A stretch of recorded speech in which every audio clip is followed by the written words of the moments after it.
I'll introduce them, starting with our good friend, our amazing friend, Riverboat Jack. Riverboat Jack, thank you for being here. How are you doing? Hello, I'm doing wonderfully. Today's a good Monday, which I don't know. That's a rare thing, right? Get to hang out with a bunch of lovely people, and talk about high-level ideas. So this is a good day. Um, and for those of you who aren't familiar, my name's Riverboat Jack. I talk about socialism and lefty stuff over on my channel. So I'm excited to talk about the topics today. Okay. All right. Moving on. Senpai Chow. Chow. Thanks for coming on and massively confusing my panel for throwing us completely off kilter. But There's thanks for nothing just confusing about it. You guys okay, are only sure. confusing yourself, No, okay? no, no, no, no. First of all, Unfortunately, you're hiding details. You're hiding details on purpose, Oh, right? here's what To I make cannot us. understand. Ooh, I'm Prime. I cannot understand this. I'm so scared. Ooh. I am scared. Reactionary. I'm, Ah! I'm a What is little this new terrified. stuff? Yeah. Okay. All right. Well, anyway, I appreciate you as a person. Despite this, Senpai Chow, how are you doing? yeah. Likewise as to what Riverboat Jack said, and I stream political science. All right. Cool. Cool. Uh, Next we have a VIP. His name is Counterpoints. Right. Counterpoints is back with us once again for like 53 weeks in a row. Whoa. I was actually thinking like maybe when I break 10K, I'll take like a week off or something just to celebrate. But until we Do get it. there, we're not doing it. Oh. Oh, So- you, but you well, heard, I mean, you heard it no, here first, folks. Don't subscribe to I- Counterpoints. We need them here. well, I'll be right back. I'll just do. It's All right, like- anyways, I'm not gonna tell you what I'm gonna do on my Monday evenings. So so my name is Connor. I run a YouTube channel named Counterpoints. I identify as centrist or center right. If you were trying to pin me down philosophically, I was actually thinking about this last night. It's like take Jordan Peterson, take Robert Heinlein, the author of Starship Troopers, and then take Teddy Roosevelt, and then like just like spin them around in like a cauldron of like weird philosophical mishmash of ideas. And that's pretty much where.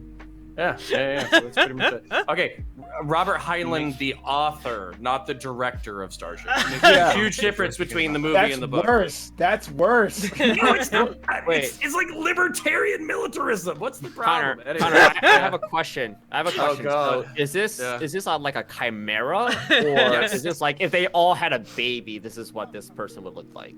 I was thinking about that myself. I don't quite know how to answer that question. I think I'm gonna have to come back to you next week. A with, homunculus? Would Bad. that maybe do it? uh, Make maybe, like a or like Frankenstein type so situation? I do like Chimera, but also what was I thinking? What's like the monster where there's like eyeballs like sticking out and it's kind of like misshapen and like it's like an art style that's kind of like nobody knows what I'm talking about.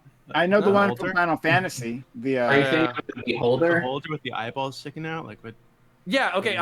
There's a Rick and Morty episode where all the like they release like 10 different chemicals and then they like combine to create like horrific monsters and they say Oh, you mean the the word. thing? Yeah. The Cronenberg one where Cronenberg. yeah, Cronenberg. Yeah. So maybe a Cronenberg monster of those three people. So anyways, moving past that, we can do that next week. Holy shit. unless he Uh, breaks 10K, and then yeah. no. No, I'll be here. So the so basically, I'm a Marine veteran, law enforcement veteran, and a nerd. So if you're into science fiction, military movies, or law enforcement movies or whatever, I do like breakdowns from like an IRL experiential kind of thing, and then I also do panel shows like this, and then I also do rants into the void about my own political beliefs. So yeah, that's pretty much me. So come on over. Okay then. Thanks so much. Next we have Hans. Hans looking good, showing off the guns as he always does. Hello. Hans, how are you doing today? I'm doing great. As Senpai has already said, I am on bail from Horny Jail, and I am really happy to be here. I'm absolutely killing it. I'm everyone's favorite, biggest, beefiest, burliest market socialist.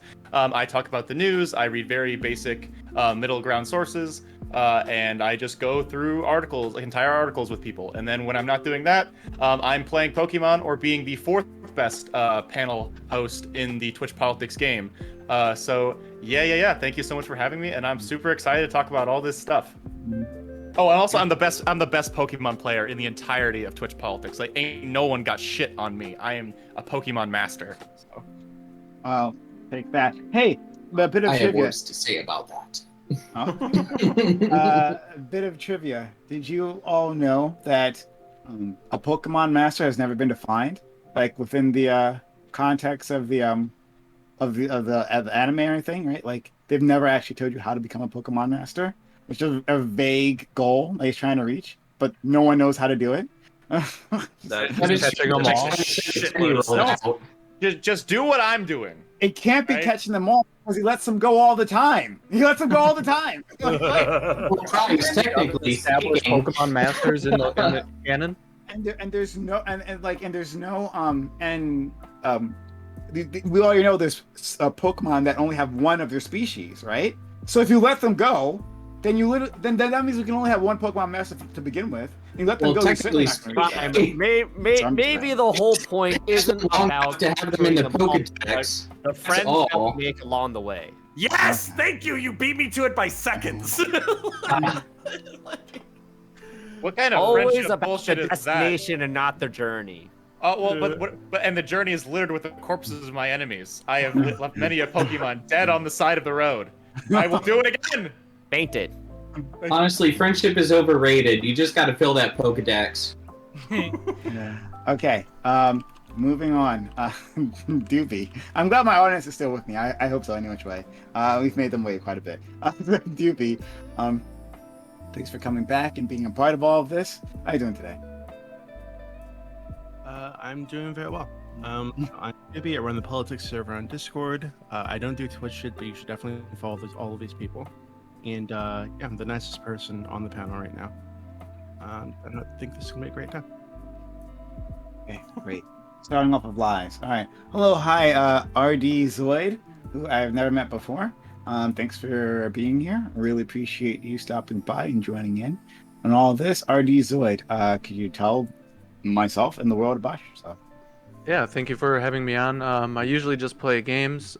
Sometimes I like to go on panels and talk about and argue about politics and stuff like that. So here I am. But yeah, again, thanks for having me on, and hope we have a good time. Okay. Well, short and sweet. Universal Discourse. Thanks for coming back, friend. I thought we wouldn't be able to see you for a while, but here you are. Yeah. If you can hear me good. Yeah, I'm gonna be here for about a week now. I don't know about being on stream too much, but I was asked to sit in for Katarana Na. So I said I'd go ahead and try to sit in for her. Although I don't know how I could replace her. But, so I'll be on and off, and I am very happy to be here given the tornadoes that hit this weekend. So anyway, I'm just happy to see anyone right now. Thank you. Great. And finally, a new person as well, Kevin FM. Kevin, thank you for joining us at the negative 5 minutes in. Thank you. Well, thank you so much for having me, and I'm sorry that I was boomering out and joining in on this. So, my name is Kevin FM. I literally just started streaming a month ago, so I have no idea how I got here. I basically go over politics and law and other things that interest me. So, I've been playing a little Cuphead on the side, but primarily puns. There's only one Pokemon Master. But yes, please catch me if you want to go on and listen to some lefty musings about the law, politics, and all that other fun stuff. Okay. All right. So moving on, we're gonna start with our very first topic. All right. And so this is a topic I actually put towards the Lily panel months ago. But that was obviously mostly women. I mean, all women really. But here I'd like to try an environment that's mostly dudes. Topic 1. Because men are on average seen as more physically capable than women, they are looked upon as protectors. But do men have a moral duty to step in to defend others? Should a man help a woman who might be in physical danger? What would you think of a man who only watched a woman be attacked and took no action? Is it sexist to assume a woman would want a man's help? Is it sexist that some expect men to put their lives on the line? All right, it's a lot here. So tackle any part you want. We're going, Universal. We're going to do intros first. Okay. No problem. Jack. So do men have a moral duty to step in and defend others? I would say yes, but no more so than like any person would have a moral duty to step in and defend others in a situation like that. Like, I would hope that whether there was it was a man or a woman who was witnessing, like, for example, me getting harassed or beaten up, that they would intervene in some way. You know, I don't think just because you happen to have a pair of testicles and you present masculinely, you have a moral duty that is greater than anyone else to, like, step in and stop awful things from happening. Like, you should do that regardless of what your gender is. So, I guess I'm interested to see what other people on the panel think about this. Yeah. Testicles give you superpowers. I don't know how you don't know this, but okay. Moving on. Senpai Chow. Yeah, I generally agree with what Riverboat Jack has to say, that people just generally have a duty to defend others, and I think an idea that we can use to establish that is through the social contract. It's pretty simple up until we do start adding in that factor of, well, sexuality, because of its implications that men are strong, women are weak, and one need is needed to protect the other. It is sexist, but the thing is that I don't think it's a problem because of this quote, which is about racism, but I think it connects. I think the same applies. Difference cannot be considered an end in and of itself. The real stakes against racism do not concern difference itself, but the use of difference as a weapon against its victims, to the advantage of the victimizer. So they just replace racism with sexism. In the scenario given by the question, the focal point of sexism is that it's the perpetrator, or what causes the woman to be in that physical danger in the first place. That is when difference is used as a weapon. Okay, thanks so much. Counterpoints. Yeah, so this is something that I think the reason why we're asking whether or not men have a moral duty to intervene is because we're assuming, on average, a greater capacity to intervene or a greater instinct to intervene. I think testosterone, endocrinologically, I think it's just proven to basically up aggression. That doesn't mean that women aren't capable of taking on some of these same roles. But basically, if you boil down the question and degendered it, and you just said, if you have the capacity to intervene and you don't, is that a moral wrong? And my answer would be yes. Now, maybe on average, men are more able to fulfill that capacity, so they should be pressured just a little bit to consider that more. But at the same time, I have no problems with this. As a matter of fact, this would be an aspect of toxic masculinity, or not toxic masculinity, an aspect of positive masculinity that I would seek to preserve, is that, chivalry, the capacity to help others, all that kind of stuff should be a moral ideal that people aspire to and should be held up as positive example. So yeah, 100%. Yeah, and I'll leave it there till we get to the open. Hans. Yeah, not trying to retread anything that anyone's already said. I agree with most of what's been put forward by Jack and by Senpai and then even by Connor. I think whether it's a man or woman, I think your responsibility to step in any given situation is directly tied to how much potential you have to successfully intervene, right? I think it's very based on context. Say if I saw one person being attacked by say a dozen people, right? And I'm one guy. Could I try and help? Probably. Would I do much of good? Probably not. If I saw a single person bullying another person, and I was reasonably capable that I could help handle that situation, then I would do that. And I've done that in the past. When I was in college, I was the unofficial bouncer for some of my orgs. If there was a party and someone was being disorderly or drunk or rowdy, I would ask them to leave if they were bothering people. And those are things that I'm comfortable with, even though I don't know how to fight.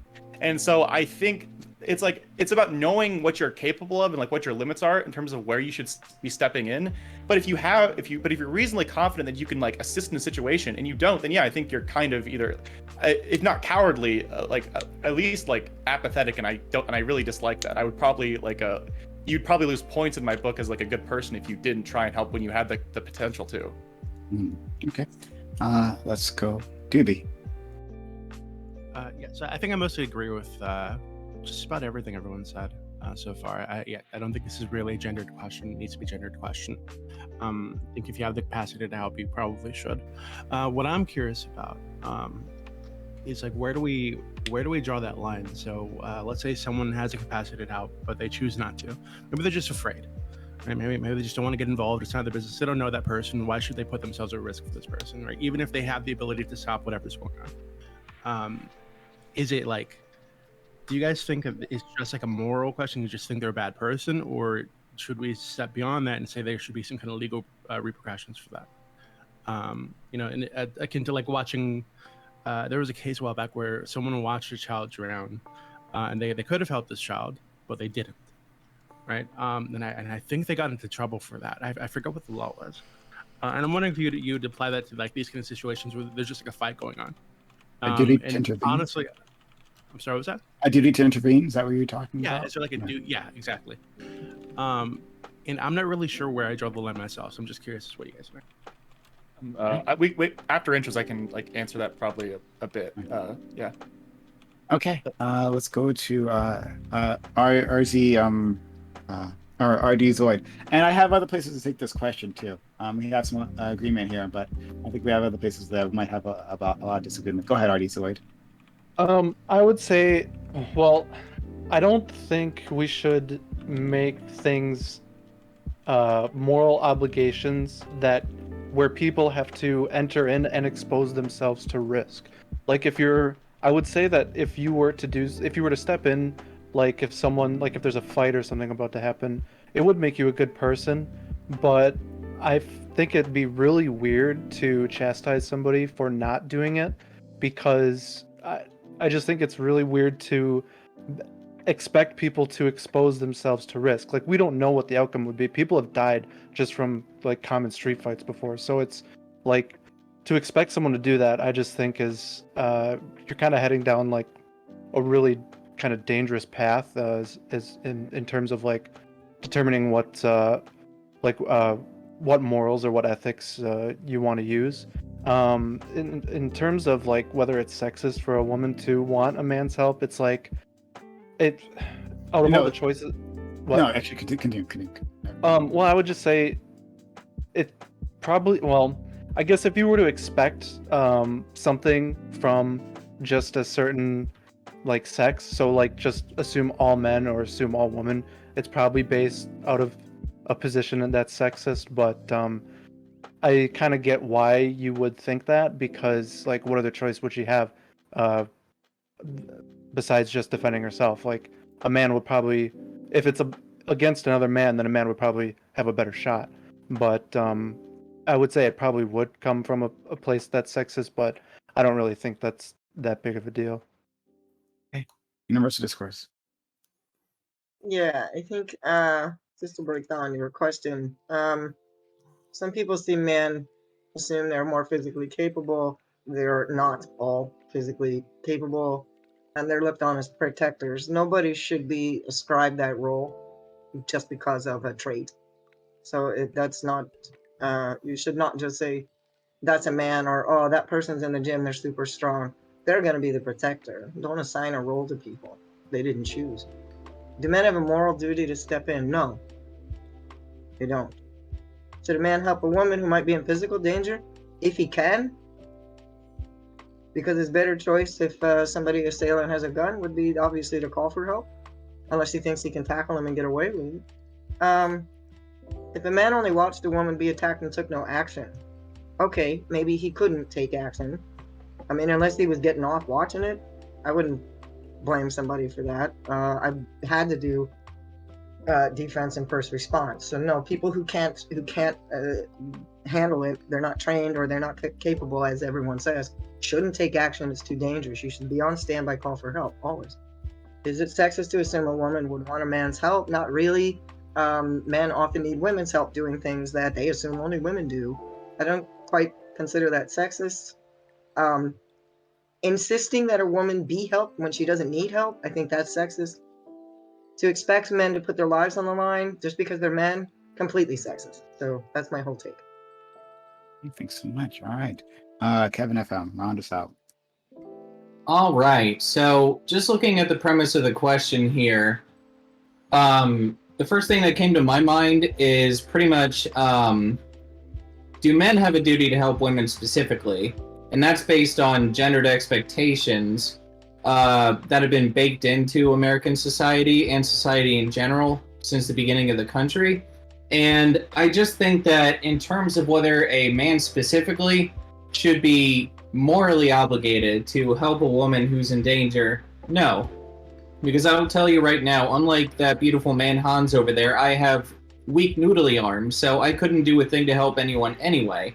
But when it comes to something like, if there's a moral responsibility for people to try and help each other out if they're in danger, absolutely. There's absolutely an obligation.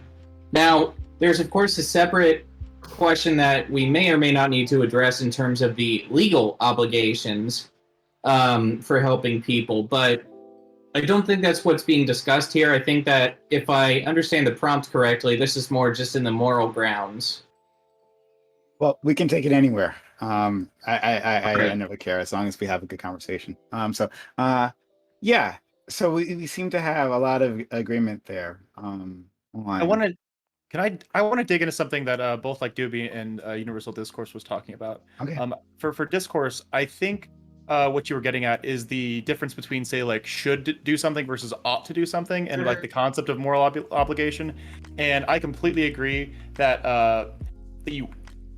that you should probably do something, but like I wouldn't hold it against somebody who say either couldn't or didn't feel safe themselves. And then about like the legal obligation, about like I say like legally liable, Doobie, it depends. Like in some states or in some places, I was like a lifeguard, right? And there's say Good Samaritan laws, which means like if someone's like dying or something and you help them, you're not legally liable for like assisting them, right? I think it really goes back to like the question of competence in a given area, depending like how comfortable you are in terms of assessing that situation. And like, obviously that is like contextualized in any thing, right? Like I'm not say I know like basic first aid and I know how to do like CPR stuff because like I was certified for lifeguard stuff. If someone like lost an arm or some shit, I'm not qualified to assist them in any way, shape, or form. And so I'd probably not do something about it. And again, like in the same way with like say a physical fight, I feel very confident in my ability to like pull two guys apart at a party. I've done that multiple times. But like would I say like try and stop a gang of like 6 people like beating a guy in an alley? I probably wouldn't be able to do much even if I did try to help. So I'd probably just try and call the police. So real quick, because you said should and ought, can you like describe what the differences between those mean exactly? Because from my understanding, those basically mean the same thing.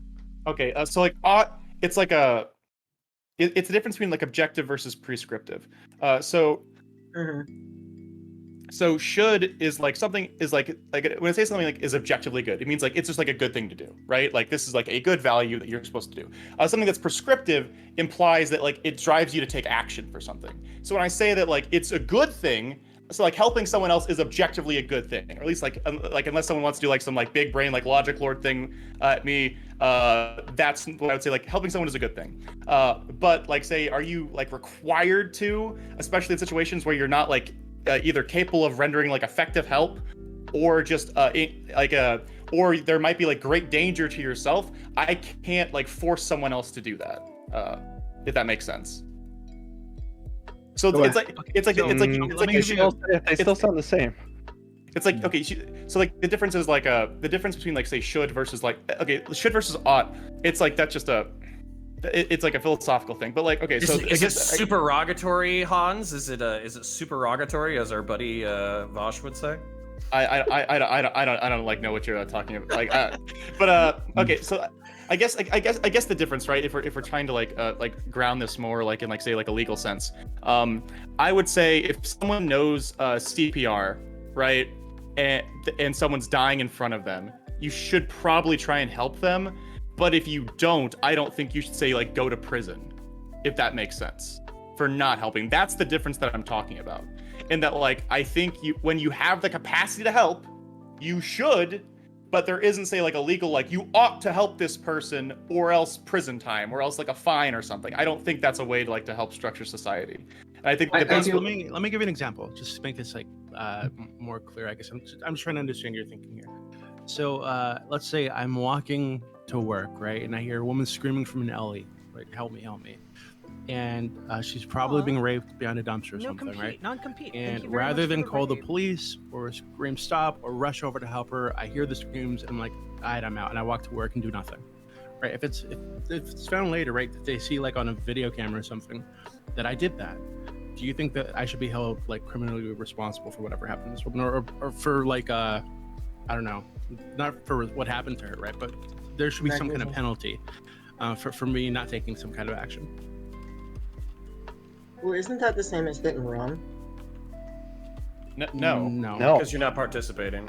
Hey, I think I could help with this. Just jumping in here. So based on how, for example, laws and statutes are constructed, you know, the legislature either uses you may do something or you shall do something. So if you shall do something in a statute, you have an absolute duty to do that. Whereas if you have a permissive may, then you're not necessarily required to do it, but it's something that the statute is asking that you could do.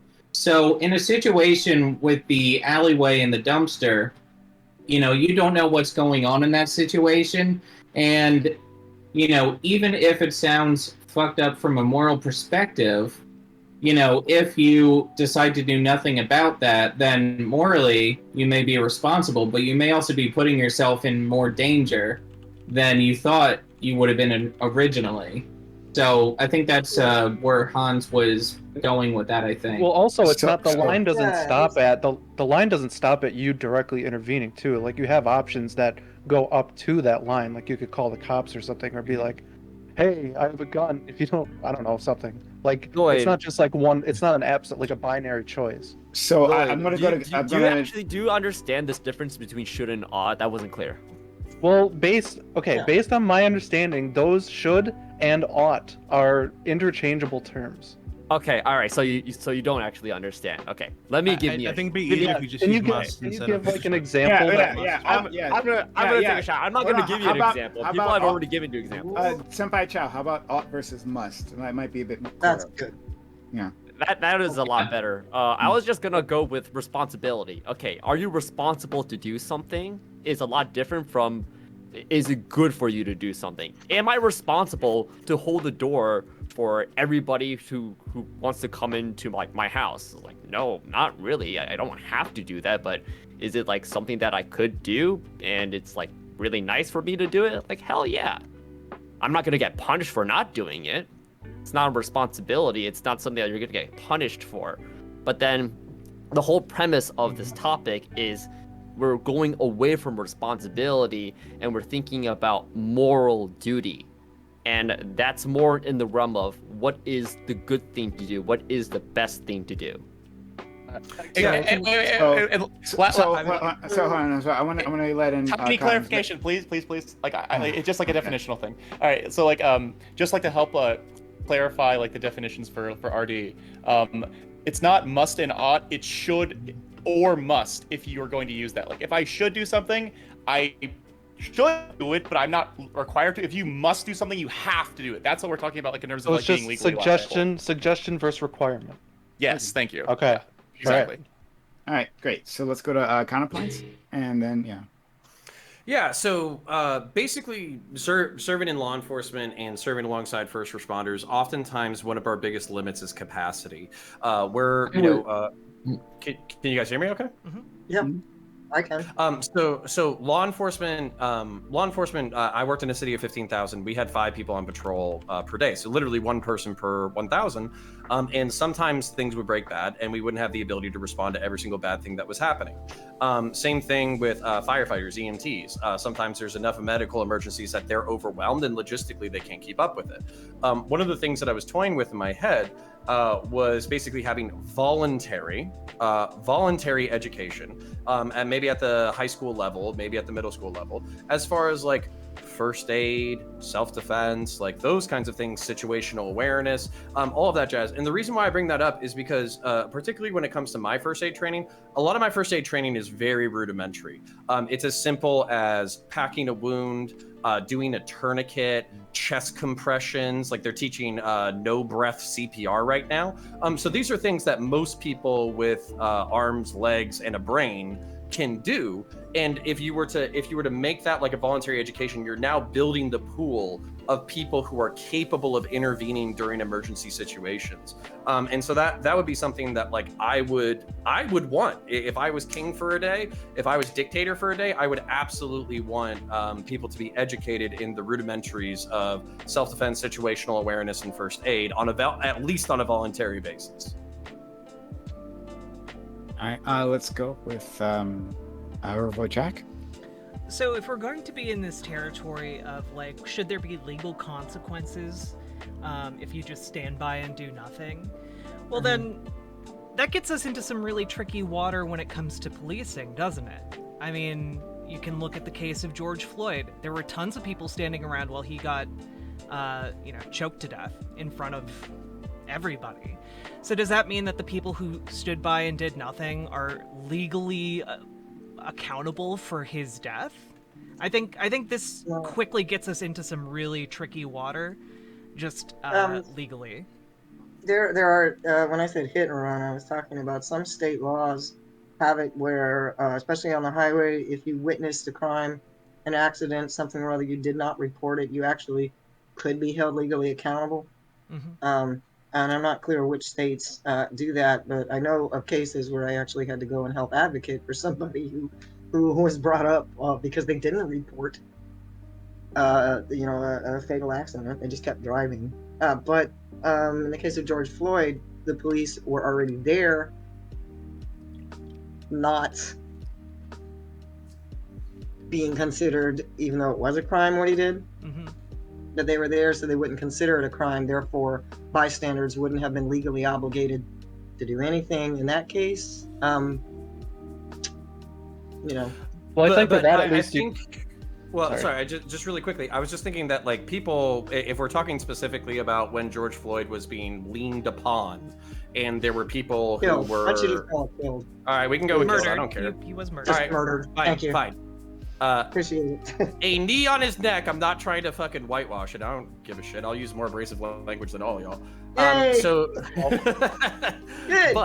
But the point being that we were talking about like capacity and capacity having a spectrum. I don't think we're trying to legally or morally require people to literally tackle fucking cops. And on top of that, I think a lot of the people who were there acted within their moral capacity. They criticized, they screamed, they yelled, they cried. The EMT tried to intervene, literally telling the cop, I'm a fucking EMT. This person's in medical distress. Please let me assist. I think the FD after fire department after they showed up, I think they had similar conversations about what the fuck did y'all do? And then obviously after event, this person lost his life, but they all testified against the criminally culpable person to hold them responsible for their actions. So I think this falls in the line of capacity and moral action being gauged together. Yeah. So well, the only reason I brought this up was because Doobie was asking about should there be a legal ramifications for people who don't step in and do everything in their power to help somebody, and regardless if that person is being murdered by or assaulted by a street thug versus a cop, it seems to me like either way, you would have a moral duty to intervene to stop that murder from occurring, What about... This is weird. Wait. I would definitely like Jack. I would definitely say like in the case of like Floyd or like a police officer killing somebody or anyone with a gun. Like if I know, like I'm not bulletproof, right? Like I'm a big guy. I'm not bulletproof. The people that I've like physically handled, I was very aware whether or not they were like packing weapons, right? Yeah. Because at most college parties, people don't bring guns and shit. But like would I say like I'd be much more, like if I saw like armed people like abusing somebody, I would probably be much less comfortable trying to physically stop them. And I think like Connor. Well, again, but brings- to Doobie's point, should you have a legal obligation to try and stop them? No, and I think Universal Discourse brings up a really good point about like the level of responsibility people have. So the level of responsibility for like the hit and run thing was reporting it. It wasn't stopping it. And I think as a society, we've kind of decided that like asking one of those things might be permissible. And I'd like to see like where everyone like, kind of stands on like the idea of like reporting versus intervening, because I don't think you have like a legal responsibility to intervene, because that's like a lot of harm for somebody. But I think you might have like a legal like obligation to report a crime that's happening, right? Well, does reporting not 100%. count as intervening? All right. Is that not intervention? So okay. When I say intervening, I mean like trying to physically stop a situation. It's the difference between me like reporting a murder to the police and me like watching a person getting murdered and stabbed or like shot, and I have to like, I would probably say I'm required to call the cops. I would probably not say I'm required to like run in and try and like United States of Smash like whoever's like doing the murder. Thank you. It's like I would hope that I would, right? Like because like there was like. I mean, you certainly have the muscles for it, Hans. Don't inflate him. Don't inflate him. What's like okay? Here's like here's like actually a situation that happened, right? So like in my apartment complex, it was late at night. I heard some like screaming like a man and woman across the hall, like outside my door, and it was me and my roommate, and we're both like pretty big burly guys, and we look through like our people, and we see a man in his underwear with no visible weapons and a woman like in some sort of a scuffle, right? And we decided that we were gonna like run out and like try and like stop whatever was happening, and we did that, and it turns out like the man was like trying to like he was not well mentally, and so she was actually trying to restrain him, and so we like helped restrain him until like the cops got there like 2 minutes later. And so it's totally normal, like we assess the situation, we're like, all right, it's us and like it's two big guys versus like what looked to be a smaller guy and a woman like having an altercation. There was no like visible weapons, and we made that choice. Like if there was if that guy like had a gun, then we probably might not have done that, right? So it very much depends. And I don't think it makes you cowardly for trying to assess like whether or not you should jump in. But like but if you if you think you have a shot, you should try. Sure. Do you think it would be cowardly to not do anything? Oh no, sorry. We're gotta let some other people in. So we're gonna go to Connor, Jack, and then Universal. I do have a multiple ways to complicate the situation. So, but I'll give you guys a try first. Yay! More complications. Yay. Yeah. So this would be interesting to me, Jack, because when I heard what you said now, I could be misinterpreting what you were saying. But for instance, like there are times when law enforcement can intervene with lethal force and are perfectly justified in doing so. If that person is armed, if they just committed a forcible felony and all that kind of stuff, if they're in a fight, and sometimes these fights are dangerous. Sometimes, a cop is basically swinging at somebody with a baton, they're pepper spraying them, they're tasing them, like all that kind of stuff. So there's a lot of horrific violence when you're trying to basically effect an arrest. So when you brought up that, like, do people have like a moral duty to intervene against law enforcement when they're about to, I think you used the term murder. My curiosity about that point is like, do you mean that the bystanders know that this is like excessive force, abuse of power, murder, or do you mean when a law enforcement officer is committing homicide that may or may not be in the line of duty and it's difficult to understand the variables? Which one did you mean? So I was bringing up this point to kind of point out that a legal duty to intervene would get very, very messy very quickly. For at least one of the reasons that you're talking about right here. You don't know the full details of what's happening in any given law enforcement interaction. If you're a bystander who happens to be walking by and you have incomplete knowledge of the event, stuff like that. So it could very quickly spiral to the point where you would just have legal justification to kill cops. Right. If you Okay. believe that they might be, committing a murder. I don't think. That's sorry, what go it ahead. that's what No. it seemed like could be the ramifications of what Doobie was talking about. If you're I applying don't it think to that it makes everyone any as sense. opposed to just like street thugs, Well, I don't think there's a reason to apply it to the cops, right? Why? Because the cops, are a cop just got presumably convicted for murder. presumably well while he was murdering George Floyd, he was acting with a full force of like the state behind him, right? So yeah, it turned out what he did was wrong, but while he was doing this, he was still a cop, right? With the badge and everything that means behind it. Well, that doesn't So mean I that don't- so I cops don't- are so I don't think- entitled to murder people. Well, I don't. You That's know, not there what I'm is a saying. limit to the So- use of hold on. force. I Well, no, understand. I understand. That's why he's I in understand. jail. So exactly. So I think that in the course of their duty, if they're fucking up, if they're doing things they shouldn't do, there are ways to report that and deal So with that. I don't should you think let that you cops need murder to. people? Holy moly. I don't know. Like That's a like difficult if you question. have like Because say you like have a Connor dirty said cop, earlier, you don't should always you, know. You don't always know the full context of the Yeah, situation. exactly. That's going on. Now there are situations where You can apply that to this all had other nothing to do. situations too. Yeah, but I don't No. think we need to. I don't think we need to. It was brought up I before. Okay. I think if we're So- speaking, please. I think if we're speaking about like a citizen's duty to intervene, right? We can assume that just in speaking about that topic specifically, Yeah, that if there's a cop involved, they're acting with the force of the state behind them. They have like some kind of what's the word I'm looking for? Not duty, authority. agreement? Authority. Okay. They've got the Agency. authority of the state behind them, and whatever actions they're taking. If there's a problem with the actions, you should report them, call their supervisor, whatever the fuck you want to do. But while they're doing these things, it's probably a bad idea to get involved if you don't know what the fuck's going on. Okay, But but it that was does, also but real you're the quick- one who's suggesting there should be legal impetus for people to intervene. He asked. I don't think he said. asked, he didn't advocate for it. Well, and that I'm just trying to point out why it would be a bad idea. Okay, and it would be a bad idea, but also what you bring up is an extreme of whatever Yeah, implication obviously. in application to the law, and we all know that the law is a lot more complicated than just take some one sentence generalization and apply it to everything.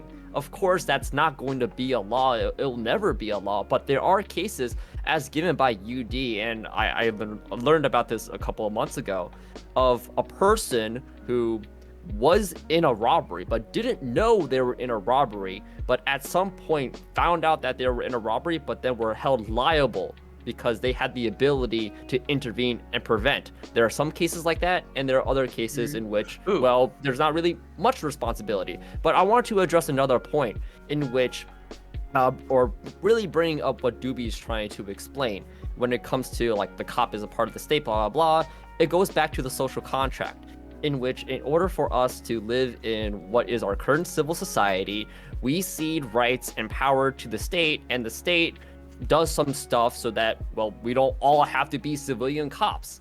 When everybody is a civilian cop, well, I don't think that's going to be right because we're all going to be accusing each other. So Now you're we bringing cede up up an that extreme. power. No, this isn't an extreme. This is a very basic. This is why we say in political science or just in general, okay, a lot of actually everybody says this, is that the state has the legitimate use of force. They Wait, have the everyone legitimate says use if of there are violence. no cops, everyone becomes cops. Yeah. Right. Okay. Right. I don't think I remember that from my sociology Well, no, course. it's like It's- everyone's it's required like- to take justice into their own hands it's- instead of giving the authority to a state figure to carry Yeah, out well, themselves. It's like okay, so Sorry, we talked hold on. The Sorry. I state- didn't want to let Universal in. Wait, I yeah. didn't get to my point. Oh, I did was you just not? responding to Okay. Connor's. All right. Go I will ahead. trade a bit of my minute with you, Riverboat, if you'd like. I'll do this short, and you can have the rest of my minute. How about that? Would that be okay? Okay. I'm just thinking that we might be missing some of the point of the questions, such as the sexism that's inherent in men always being protectors, women always needing protection. And the legal is very easy to. It's actually very easy. We could just consult the books and figure it out, right? But I'm looking at more of the social, moral kind of aspects. Is why do we have these expectations from people based on their gender? So I don't know who wants to go down what rabbit hole. But also with Doobie, I think he's saying basically what I said at the time when when George was killed, nobody would do anything physically because that happened to be a policeman. They knew they could get shot if they took one more step closer. So I think that's an exception. Okay. I don't think that's And what I usually would like happens. to. Okay, so I'm gonna So- give the rest of my time up to River if she can, because I have to Yeah. take a very short break, and I'll be right back. No worries. Yeah, and I would like to jump in very briefly after Riverboat Jack. Okay. So yeah, I was actually going to try and refocus this because honestly, I think that arguing that you have a duty, not a duty, but like a legal impetus to physically intervene with somebody who's committing a crime, I think that is a stupid legal precedent. And that seemed to be what Doobie was arguing for. But if, like, I wanted to take that, my entire goal with bringing up extreme examples, and my entire goal with that was to point out that there is incomplete knowledge when you come to these situations, and that you could be putting yourself into a significant degree of danger. Obviously, that danger is more pronounced and obvious when we're talking about cops, because we know what cops can do and get away with in the United States, for one thing. When we're talking about moral duty that men have to step in and defend others, that seems to be something that is connected with another idea that I saw like Hans throwing around in this conversation, which is like your ability to successfully intervene versus unsuccessfully intervene. And so like I don't think that successful intervention is necessarily related to your gender. And so it seems like saying that there's a moral duty for men to intervene as opposed to women, when, hey, a woman might have a knife, that might even the playing field. A woman might have a gun, that might even the playing field when you're talking about intervention. And so gendering the question in this way, I think, gets us into some weeds and comes with a bunch of assumptions that I think are built on sexist ideas about how the world works. So that's to kind of refocus us on that aspect of the question. Well, absolutely. And I think that people are just getting lost in terms of, because there are a number of states and a number of different legal standards that apply to each state, because some states have Good Samaritan laws where you have a duty to intervene if something's happening. Others don't. In some states, if you jump into a situation and you actually make the situation worse and hurt the victim even more, then you're actually legally liable for that. So I think we shouldn't get tangled up in those weeds, because we're just going to be here all day talking about different standards. But if we're talking about the gendered expectations of a man to jump in, just like what the question is asking here, then no, I agree completely with Riverboat Jack. I don't think that a man is morally obligated if he may not be the best equipped versus other people on the scene. Yeah. So what about? So I have two ways to really complicate this. One that's slightly related to which we're all talking about. One is quite different. So first, what about the police? Right? Do the police have a way to, should they have a duty to intervene? Because currently they don't, right? Currently the police are no obligation to defend you. So if people were saying previously, right, then this should match your ability to actually intervene, right? Like to successfully intervene while they have a weapon, right? And they have the authority of the state behind them. And so if anyone else is responsible, right? If anyone's going to be doing it, then it's the cops, right? So we'll start there, and we have other places we can take this. Go ahead, Counterpoints.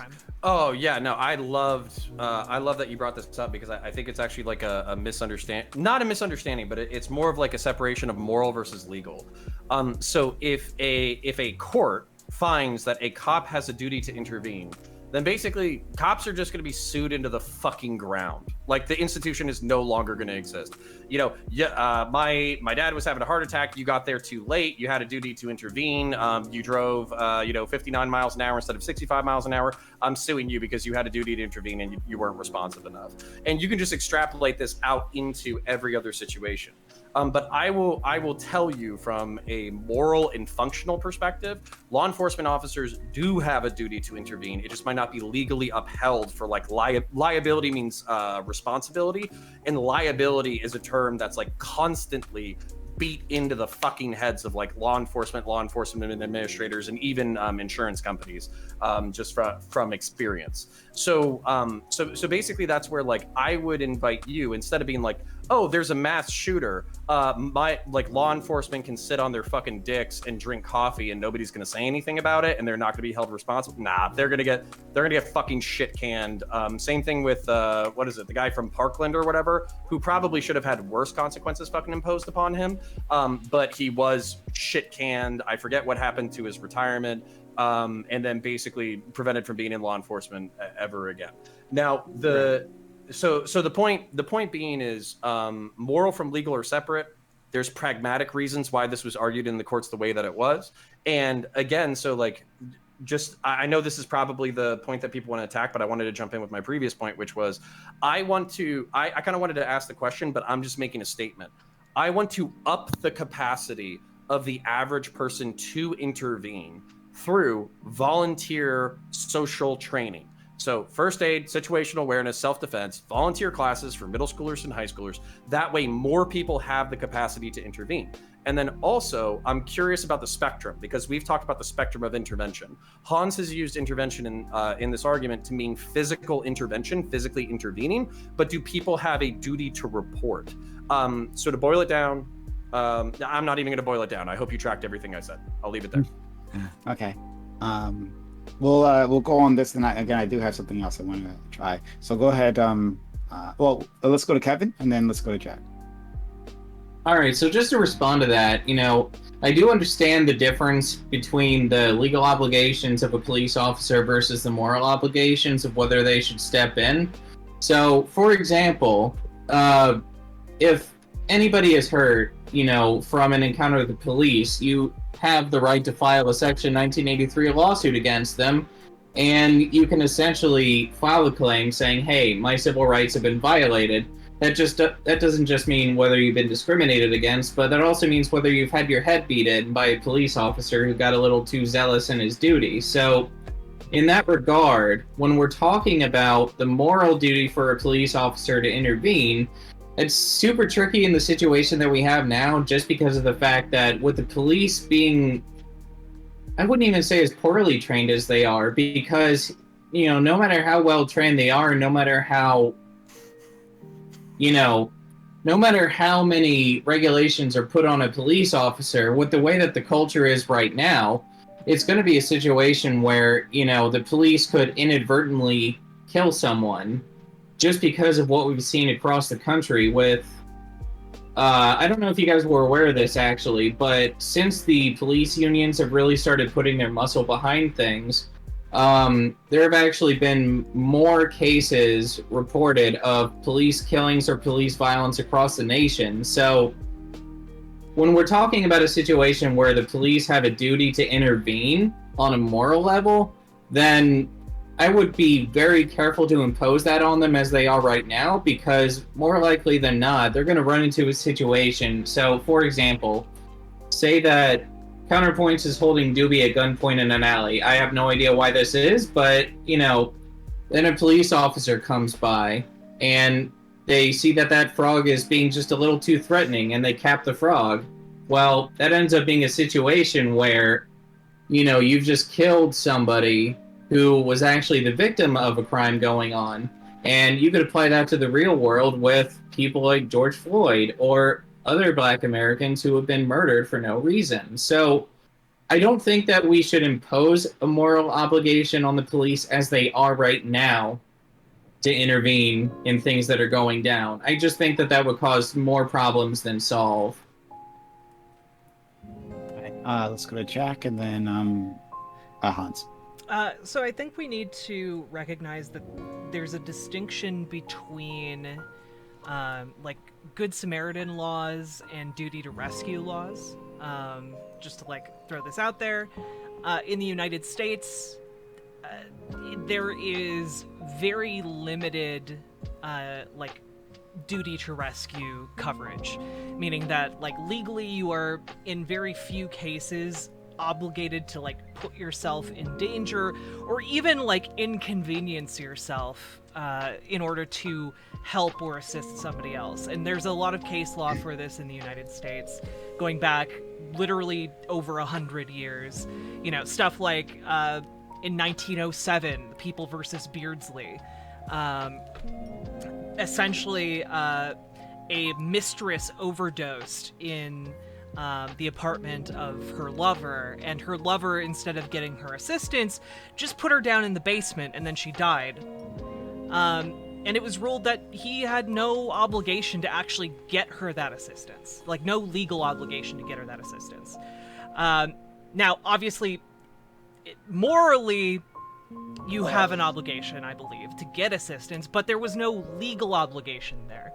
However, in certain states in the United States, you do have, under Good Samaritan statutes, like a legal obligation to intervene as reasonable. And as reasonable can include like providing basic first aid if you know it, or just calling 911. Calling 911 in most of these states tends to be like the absolute bare minimum, and if you don't, it's a misdemeanor crime.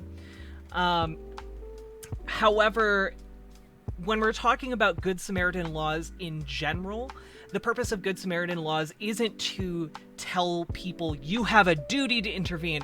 Instead, it is to cover those who believe they have a moral duty to intervene from things like accidentally, through, you know, their attempt to help, causing death or further injury, etc., etc. So we have laws to cover those who act on their moral duty, and very few to actually compel people to take action on what would generally be perceived as a moral duty. Just kind of throw that clarification out there. Hans. I'm sorry, go ahead. Thanks. So I think this might like help like guide like this discourse like a tiny bit. Who on the panel thinks you have a moral duty, or so you should have a legal responsibility to report a non-violent crime? Who on the panel thinks you have a duty to report a violent crime? I guess I do. Who feels like they have a responsibility to to intervene beyond that, beyond the reporting for either crime? By the way, I abstain for all these. Okay. I mean, that can go into tricky grounds, but I feel that you're not quite done, so I'm sorry for interrupting. It's okay. So, like, I feel like what I want to break this down closer to is, I'm not sure how we can have a reasonable talk about this if we don't bring up, like, say, specific situations, right? Like, I don't want to, like, bring it back to this at this point because it's already been so long. But, like, say, dealing with a police officer versus, say, like, an armed gunman, right? I think they're, like, fundamentally different situations. Because, say, like, if I stop, say, like, an armed robbery, then, or so, like just, like, someone, like, trying to kill somebody else, and, like, oh, cool, like, I'm a hero, like, good job, Hans. But, like, say, like, I, like, see a police officer like like accosting someone, and the police officer has a gun, and like they're like, looks like they're threatening this like someone, and I like stop that person, stop the police officer from hurting them. Maybe I like, you know, I might have like just helped someone who like just committed a murder, right? And also like I'm going to be charged in a different way. Like if I what Jack was talking about, like the Good Samaritan laws or those kind of like things, I like the legal repercussions for say like stopping a violent non like uniformed person is different than say stopping a like violent police officer. And so I would say like further, if we want to go into this, I would say there's different moral obligations depending on like how much like physical danger like is for yourself. I don't think we should throw that away, because if we do that, there's an issue about like a moral perfection that I think we've been like moving around to, where it's like if you feel like you have a like if it's like if you morally like have to do something, like have to help, like regardless of like your physical safety, regardless of your competence in an issue, then I feel like once we've decided that, it's already like fallen apart, because at that point we have to do everything. Like every time I see someone that needs help that like I physically could like do, I have to go help them now. Every time. That's I just don't think that's a way of like moving. So I'm just saying if we're putting the again, I don't think anyone raised their hand, and Senpai like abstained, but I don't think anyone here says that there's like a legal responsibility to physically intervene, or at least like physically intervene, like beyond like just reporting. With the case it's calling 911, or in the case of like a cop killing somebody, like recording it on your phone, right? Like both of those are like I would say are forms of reporting. I think there can be. I think You said there can moral. Did you mean moral responsibility or legal or both? I was specifically referring to like legal in terms of that, but I would say like it's still moral. Like you still have a moral responsibility to try to help people, but again, like that has to be tempered by what is your capacity to help. If Correct. like, We all agree on that. But Yeah. I mean, just because some of us feel like we have a moral duty, doesn't mean we're automatically going to act and physically intervene. Those of us who are under a legal obligation to do so due to our profession or other commitments, first responders, etc.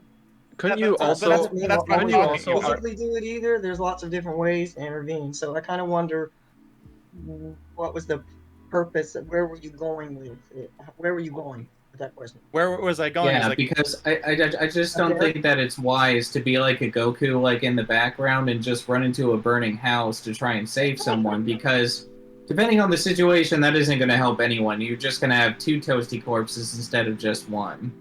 Yeah, Well, well, I couldn't think you people would say also- that that's an unreasonable thing to expect of somebody, right? But so when we Yeah. started this conversation, I was actually on the fence about this whole thing. But I think as we've spoken about it, I'm leaning much more toward holding people to a higher standard, right? And I don't think it makes sense to say that. I mean, I raised my little frog hand earlier, right? When you asked if people should report nonviolent crimes. It's because I don't mean people need to report like jaywalking and shit. But if you see someone's car getting broken into, or someone's building being like vandalized or some shit, I think there should be some kind of responsibility to report that. I think you have a responsibility to the community to report. I think you could also bare sorry. minimum report that you saw this thing happening and give the police whatever information you saw about the person doing it. Yeah, or beyond no, that. I think that. Go ahead, DB. Finish your Yeah. point, DB. Now, I'm not saying that in every someone needs to run to a burning building, or if someone sees 12 dudes jumping a guy, they need to get involved physically. No, that'd be unreasonable, right? But if you see, I think it would be reasonable to hold people to a certain standard, and if they can get involved physically in a way that in a way that isn't going to put them in serious like harm's way or something, we should expect them to. I don't think it should be like a requirement, but I think bare minimum they should be required. Legally required to report it, right? And if they can't stop it physically, they should.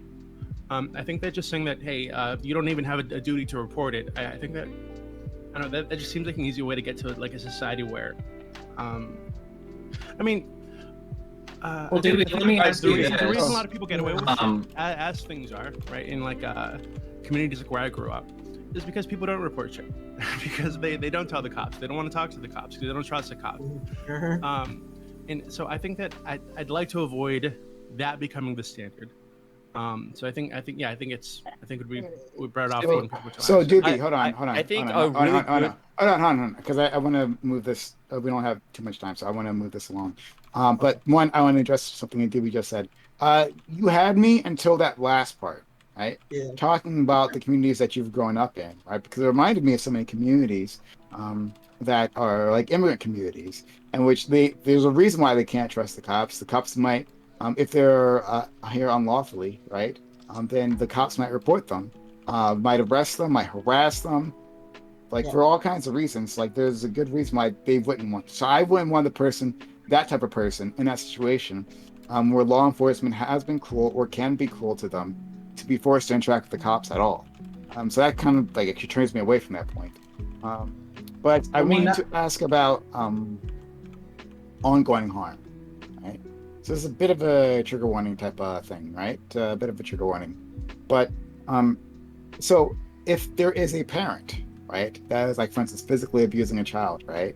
But not the other parent, right? One parent physically abuses the child, not the other parent.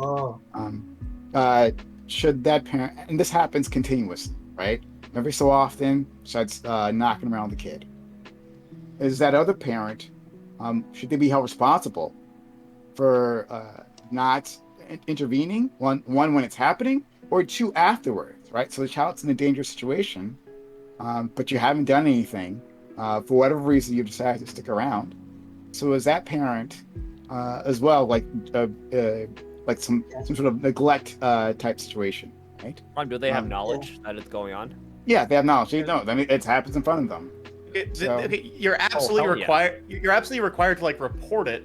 But again, like if it's happening, if it's say like Mike Tyson and then like a 5-foot like woman who has no combat experience, I wouldn't falter like not trying to like stop him like while it's happening. Sure. No, but I'm trying to move it past that, right? Because we've all been talking about hot situations, right? There's a situation in progress and violence, right? So like, oh, let's insert myself physically in between these two people. Okay, great. So got it. All right. So, but what about? All right. So this person has beaten up the child before. You know they will beat up the child again in the future, and you don't do anything. Yeah. Like what if you're morally corrupt? That makes you responsible. Are they morally? Yeah, and legally? Should they also be legally responsible for? They are already. Well, yes. Well, I think there's an issue with if you're the parent, right? You have that responsibility already to your child. What if you're the neighbor, right? And you know this is happening next door. Is there then some kind of responsibility? Even better. Yeah. Let's go to Universal Discourse, Connor, then Jack. Yeah, my personal feeling is that if you stood right there, watched this happen, and did nothing, you're totally complicit. 100%. Morally, you are absolutely complicit.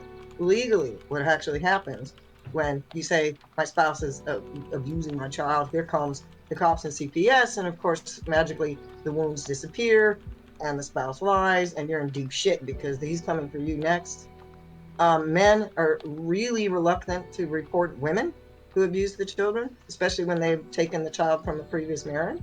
Very, very reluctant. Honestly, I have no idea why. Can't seem to intervene. Bizarre. So I just think that personally, which is a total personal, if you saw it and you let somebody whoop your child, etc., and you did nothing, you are absolutely complicit. Should we make them legally responsible? And there are, again, cases where I think they call it criminal negligence, and then there's endangerment. So they're more likely to put women, to fine them, charge them, and put them in jail for that kind of thing than men. I don't know why. They should be legally responsible as caregivers of the child. The neighbor, I'm not sure about, because they may not understand what's actually happening, et cetera, et cetera. Morally, yes. But legally, yeah. But what if you do know? What if you do know, like it happens in front of you? Your neighbor, right? I think Doopy's point's even better. Yeah, you're a neighbor. You see a child being knocked around. I think if you see it, you ought to, you must do something. Should they make it legal to report? I think yes. I also think they're morally responsible, both. Okay. Can I just make a point really quickly about the spouse thing? I think that you run into an issue with making this about like an abusive husband or something, right? Because in many of those situations, the wife is also being abused. She's also living in fear. And if she reports this, she's, maybe he'll go to jail or something. Maybe the police come in and take a look at the kid. But likely is going to happen is he's still going to be in the house. She's still going to be living with the student. He might murder her or something. Right. So it just makes it much more difficult to deal with it. I think it's much better to just leave it. Like if you're the neighbor next door, you're aware of something happening, should you report this thing? I think most would say that you should, but should you be required to report this thing? And I think so. I think we should hold people to that standard. But we should or we shouldn't? We should. We should. Someone in chat has a fascinating complication to this, so I'm gonna get to that soon enough. But all right, so let's go to counterpoints, and like try to keep it kind of quick because we're running out of time. So counterpoints, Jack, and then Kevin, and yeah. So from an investigative side, I just kind of wanted to put in a little bit of 2 cents. Basically, oftentimes law enforcement is completely unaware unless somebody says something. And oftentimes it's not the first time that somebody says something that we know something's going on. So a neighbor will say, oh, hey, I heard some screaming and then this, that, the other, and the kid has some marks on him, whatever. If that happens one time and then we never hear from that household or that neighbor again, then we just assume like, oh, you know, kid the dad said, mom said that he tripped on a trampoline. They were angry because they didn't pay this bill or something like that. And, you know, basically that shit, it's just not a priority because we don't have consistent evidence. Whereas if we get a report monthly, monthly, weekly, all that kind of shit, then where there's smoke, oftentimes there's fire. So not to add to the conversation, but I would basically say that if you're in one of these situations and you're considering it from the back end, if nobody says anything, nothing is ever going to get done. And I'm serious about that. Let's go to Jack and then Kevin.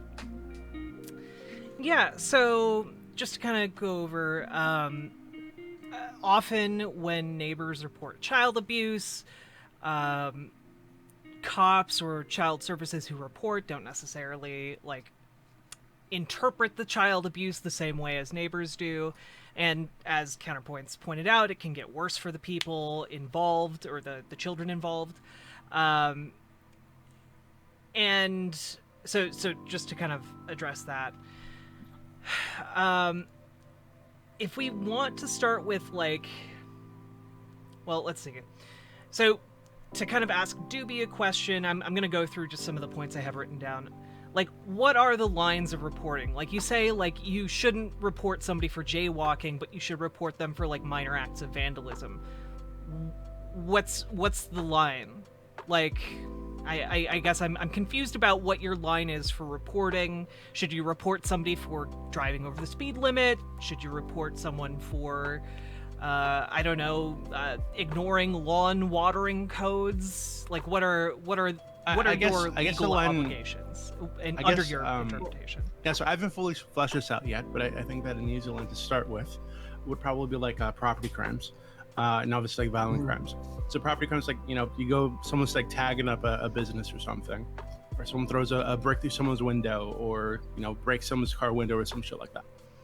Yeah, I think you should be required to report those things. Someone's jaywalking or they run a stop sign or something, I don't think you should be required to report something. Why? It's putting other people in danger. Because the other property crime, you're literally doing like harm, like physical harm to someone's property, to someone's possessions, or potentially to a person. In cases of jaywalking or running a stop sign, you're putting other people's lives at risk. True. So why is that less important than property? I think that it would depend on the context. I mean, there are times when people jaywalk where, you know, it's just like an empty road and they just don't want to have to walk all the way down to the other side of the block to get to the outright. But sometimes people jaywalk in the middle of a busy highway, right? And you are putting people at risk. But both are breaking the law. I guess I'm confused why you're breaking the law. Doesn't mean that there's no other context, right? Of course, there's other context. So I don't think you should be. Maybe you can make like a. Oh God, Eris is saying that I do that in the chat. I don't run stop signs. Fuck Eris.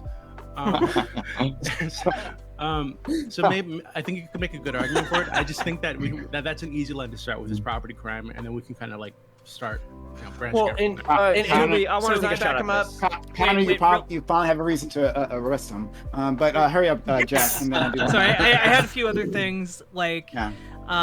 If we want to start with like legal duties to intervene, it seems like the logical place to start would be with cops, with law enforcement having the duty to intervene. They are better trained, they are better armed than the general population, and to kind of, you know, address Connor's points from earlier, you could write laws that protect cops in a more reasonable way, so it's not like, oh, you drove slightly too slow to get to, you know, my father's heart attack, so we're gonna sue you. Just really quick, if we rewrote the laws where they have a duty to intervene, but when they have the duty to intervene, they have some level of like immunity for liability or whatever, as long as they're acting in good faith and in line with their training, I think that's perfect. I think that's the perfect middle solution. Yeah, I think if we're going to start with anyone being required to intervene in crimes, it needs to be whoever's policing our legal system in the first place. Whatever body that is, whether it's cops or the police #2 electric boogaloo that has solved all problems with policing. Gay luxury space police. The other question is, yes, can moral standards be unreasonable? Can you have an unreasonable standard to intervene And like, for example, like Hans, you're very pragmatic. You keep coming down on like, you know, do you have like a reasonable level of assurance that by intervening you're going to be able to make a difference? Well, I think that, you know, that comes down to like, you know, whether or not you might be able to succeed. But like, succeeding is a different question than maybe your moral duty. You might still have a moral duty to intervene, even if you can't succeed. And so, okay, like, I think wouldn't that just be a really bad moral if it's unreasonable? Because here's the thing, right? Because like let's actually like let's do like a meme like so, fun thought. so Wait, no, just this real is- quick, this is I want important. to just like to address Senpai Chow. I think most people have unreasonable moral standards. Most people True. have higher moral standards for themselves than they are reasonably capable of achieving. I mean, look at a lot of religious groups, for example, that create their moral standards around religion. I think that you will find most people in the Christian church are constantly striving and failing to live up to certain moral standards. And then just at as that an point, the example. distinguishment is between what you preach and what you do. And there's a difference between what you say you do and what you actually do. Right. There's a difference between also, what you like- value and then you yourself as a character. And so what Right. I would say to those people is that they're hypocrites. And that those aren't really the people in which we ought to look to each other and see like, oh, they're the ones who set the high standard. Okay. But I And think even what- if you set your own standards, you're going to fail your own moral standards. Okay, but like I mean, and that's so- why we have a list in the first place. And then you're You know, affiliated. because Oh, wait, they can at least be generally applicable to All right, well, society. Hold on, but you One second, having more sense doesn't mean you need uh, like meet it all the time. It's something to strive toward. yeah, right? like you, Something okay, Yeah, to- exactly. ahead. Okay, That's my you point. My strive- point being, you can have a higher moral standard than you are physically capable of achieving. okay, Yeah. then like okay, then like Oh, let me sorry, hold on, answer. sorry, Wait, sorry. This was the Shut up! Whoa! please respond to like Don't, okay. Oh, hold on, yeah. Someone's been waiting. You never put your hand up, Kevin. She mentioned me. Like How dare Kevin? oh my god. Okay. Like, Look. Hans, baby. I'll hand having my time back to you. Don't you worry. But I just want to make this quick point. Basically, you know, when we're talking about moral standards, it's impossible to govern society based on a single person's moral standards, you know, because moral standards, as Riverboat Jack said, are going to be way too freaking high. You know, in a way, that's why laws do exist in some capacity. Now, laws do not equal morality. That's a very, you know, not to put too fine a point on that, but when it comes to something as dubious a question as a responsibility to, for example, report a family who's been abusing their kid and you're the next door neighbor, you know, as Connor Point said, you have to look at things in the totality of the circumstances. So if there's one incident and it doesn't happen again, then, you know, you may not want to put your nose in it. But if it keeps happening, then sure, that's a situation where you may need to jump, you know, where you may need to at least make a call. This is why, for example, school counselors are actually legally required to report child abuse that's happening. Yeah. You know, that's a legal and a professional responsibility. And, you know, so I wanted to put that point in. And then Doobie, I actually wanted to respond to what you were saying about having a responsibility to report nonviolent crimes. I don't quite understand where it would be anyone's prerogative to jump in and report every single nonviolent offense that they may see happening, because we have our own internal biases, you know, each and every one of us. So if we see a situation which may seem a little sus, but it ends up being a totally different situation, then by intervening in some way, we could be making it worse. I mean, that's what a lot of Karens do, and we don't, you know, we certainly don't endorse Karens in this chat, I would hope. I Okay. do. Yeah, well, Yeah. So- Finish it's off, and then we'll go abusing to Andy. Hans and counterpoints. Yep, So again, and I I'm am not saying finished off, every so... single, Oh, I'm sorry. not saying every single non-violent crime. I'm saying if you see someone like committing kind of like some kind of property crime, I don't think I don't think a property crime is that like mysterious, right? You see someone breaking a window, break into someone's car, whatever, right? That's not so mysterious. You just shouldn't get involved because something else might be going on. No, you should definitely call the cops, and I think people should be required to do that because they have a duty, not just to the person whose property that is, but to the community, right? To making sure that the community is a nice place to live in and grow up in. So yeah, I'm totally fine with holding people to that standard. Well, let me ask you this, Doobie, just really quick. You know, when you're talking about somebody breaking in a car, breaking in a house, you know, how far do we take that responsibility? Because in a lot of cases, for example, you know, plenty of Black Americans have had the police called on them because, you know, they've lost the keys to their house or their car, you know, and so, I mean, I understand if, for example, somebody's like smashing in the window of a car, like, but have had their shit saved because someone called the cops because someone's breaking into their car. Right, so yeah, there are like edge cases you can point and say, oh god, the police are so mean to this black dude just trying to get into the house. Yeah, of course that happens. I'm sure that happens to white people too. I just had this case in I don't remember, I think Florida, everything happens in Florida, about the 16-year-old who was like tased by the cop. And that kid deserved it, by the way. So this kind of shit does happen, right? But I don't think that's enough to say you should just not get involved across the board when you see bad shit going on. It seems like you're saying that because you know, on the edge cases there might be mistakes that happen. You should just totally wipe out the possibility that you could make a positive impact in your community, and that seems really silly to me. Slippery slope, yeah. So DB, so there's a CG4 put this in chat earlier, and I thought it was a good complication of this. Considering sexual assault victims, right? Many of them don't want to report the crime, but if you're aware of it, are you legally, or maybe even witness it yourself, are you legally required to have reported that, even though they're telling you, I don't want to report this? How would they even prove to you that it was illegal that you did that? Yeah. If no one's reporting it and they tell you not to report it, how would? Well, I mean, if they find out later after the fact, that someone had knowledge that you reported, right? Yeah. Like they find a serial rapist who, you know, and then they find out the victims, and it turns out the victims didn't report the rapist. Yeah, I think he's saying standby or well, standby. no. Yeah, I meant standby. Bystander. Yeah, bystander, standby. Bystander. A bystander. Yeah, who had witnessed it. Or either witnessed it or had just found out about it later on, right? So this is something that happened. Should they be responsible? What do you think, Judy?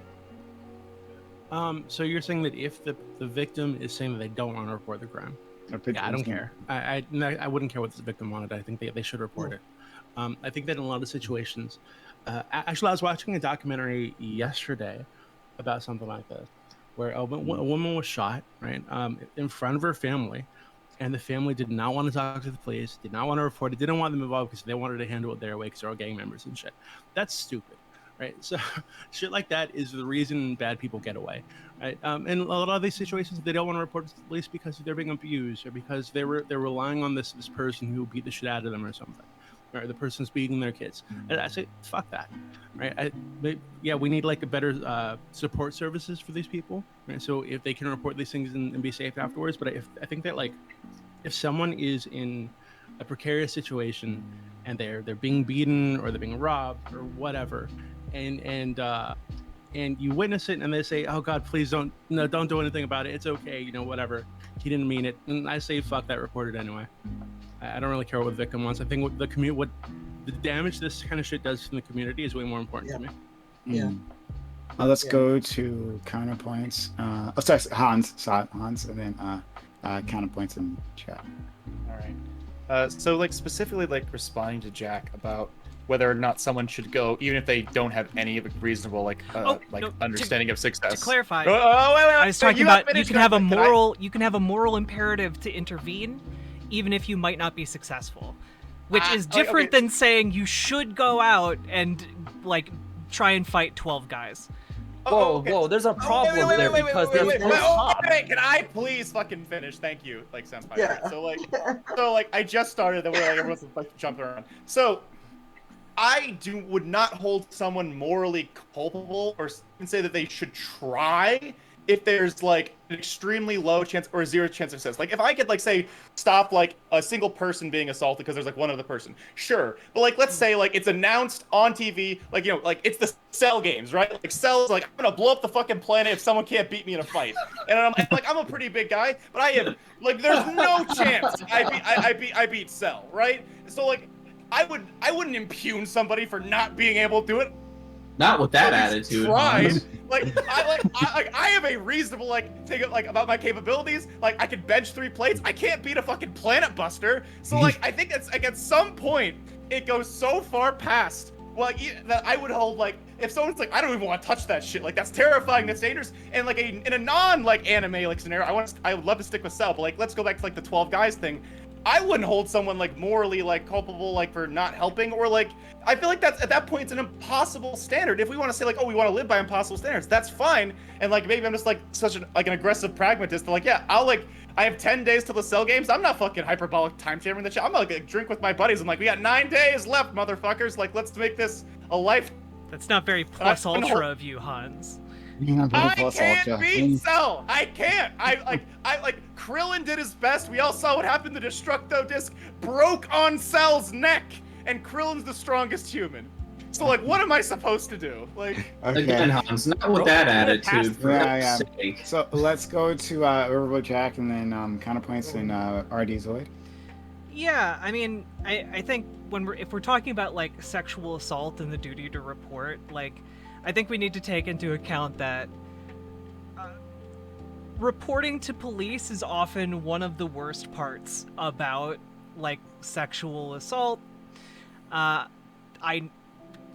gonna be anecdote Andrea over here, but like I have several friends who've been sexually assaulted and raped, and they had gone to the police previously for their past sexual assaults and rapes, and just it wasn't worth it to them to go to report to the police because the entire process can be very invasive and nothing was done in the past cases. So why bother doing it for current cases? It was just added insult to the injury and added pain and trauma on top of what they had already experienced. And so they didn't.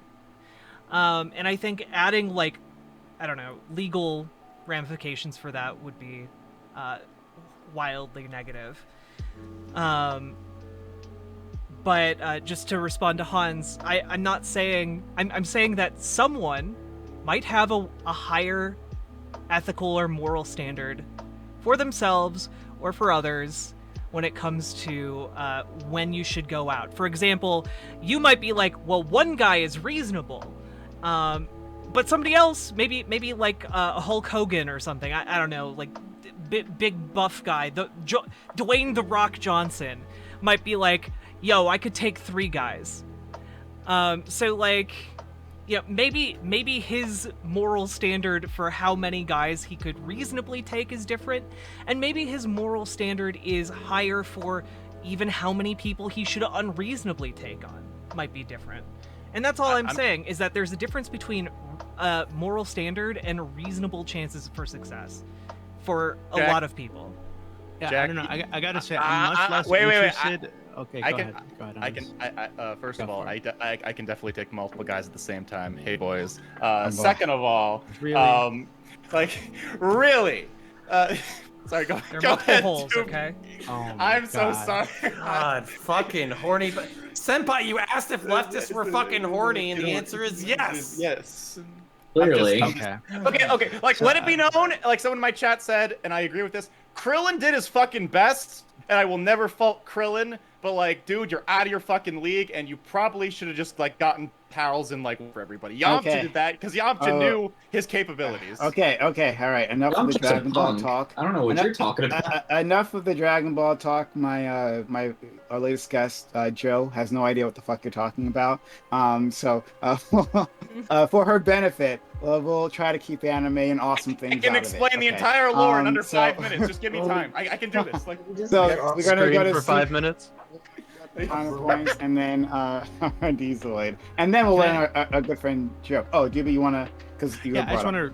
I actually, this. I know this is gonna sound really insensitive, right? But I'm actually much less concerned with the legal ramifications for your friends who were, unfortunately assaulted or whatever.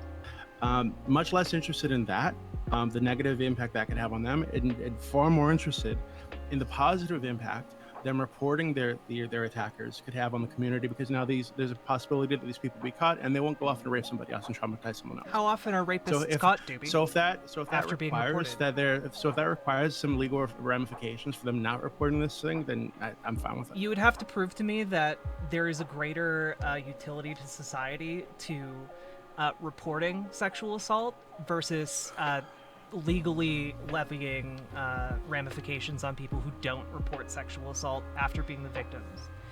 You're going to follow Which would so require nobody cops to reports actually it. catch You think rapists. It's a bystander law, That's not such a the silly victims. Well, Doobie Yeah. just said he's talking about the victims. Yeah, I think You see, victims no, should no, be no. required to If report somebody rape, saw yes. a sexual assault, Doobie's talking Okay, about then- experiencing the victims. Like he's yeah, literally. if somebody saw a yeah, sexual I assault, don't know why this we is would difficult. say that they should legally be obligated to report it, regardless of what the victim themselves said. But legally forcing a victim to report, like that's wow. Yeah, Yeah. that's pretty fucked. I don't doesn't even make think that's like much further than so if someone sees a sexual assault, they're required to report it. If someone is sexually assaulted, they're not required to report it. Where's the disconnect? Okay, because it's more complicated, specifically because unless we know that the person who did the sexual assault is going to be put away, that person now is like in immediate fucking danger. Because like someone's like, oh, like turns out no one clipped this, right? Like I'm not gonna do it. Like someone sexually, let's say Doobie's non-frog body sexually assaults somebody. He already addressed right? this, saying that there ought to be better infrastructure and there ought to be a better system can't that hear you. protects. What? You can't hear him? I think my internet cut out for a second. Doobie already addressed that point when he said that the first or one of the priorities to even fixing whatever problem that we are talking about is making sure that when people do report that they're protected and that it's adequate protection. Okay, then if we solve all problems, then like all problems are solved. So like cool. Oh. Like No, but if the Doobie- only if okay, the only, yeah, Doobie but also said Sure, current rape sure. victims So he- should so be he- held legally accountable for not Okay, reporting so their like, rapes. okay, you bring up a problem which you already solved it. Okay, nice. Don't Okay, bring up so- the problem okay, so- then. Doobie hold said on. Good. that current rape victims should be punished for not reporting their rapes. Yeah, I'm glad that's yeah, not an I actual think there should be legal a fine. standard Yeah, at all. That's not really what he Okay. said. He was talking no. about my friends who did not report their rapes. I don't know how you're You interpreting did say that. that. Yeah. Well, Yeah. no, but the So, sad sorry. reality is that not reporting Doobie, those rapes quickly- probably led to more people being raped. You better clarify. Assuming that No, police No, I think catch you just rapes. did. I think you just did. and Let's so go like, to. Oh, wait. So we got to move on. We got counterpoints. RD Zoid, Joe. Yeah, so kind of back it up a few points. So I'm happy to hear people like got it out really quickly, but my internet skipped. Yeah, so for those of you who are unfamiliar with Christian moral standards, the whole point is to set a bar that you can't meet, but to strive for it anyways. And that's why I've been trying to disassociate like legal pressure versus cultural pressure, and also asking questions about like the utility of educating people on like self-awareness, self-defense, first aid, all that kind of stuff. Because even if we have a cultural pressure that you should intervene, Hans is fucking based, by the way, that like basically like I'm not going to expect everybody to do what Hans does, regardless of whether or not they're men or women or capable or not capable or whatever. But I do want to up the possibility that that will occur. And then also just to bring this back to the gendered point, my estimation of somebody when it comes to like gendered expectation, masculinity, femininity, all that kind of stuff, my estimation of Hans individually, because he does intervene or has intervened in the past in potentially violent situations on behalf of other people, does increase my value of him as a person. It is along gendered lines. It is, how we sociologically evaluate people, and it's just fucking true. So whether or not we legally hold people to consequence doesn't really matter versus morally or perceptually or sociologically. So I wanted to kind of address like the legalistic points that were brought up in the past 2 points. So why sexual assaults don't get oftentimes prosecuted is because the physical evidence related to rape specifically oftentimes needs to be maintained within like hours of after the assault.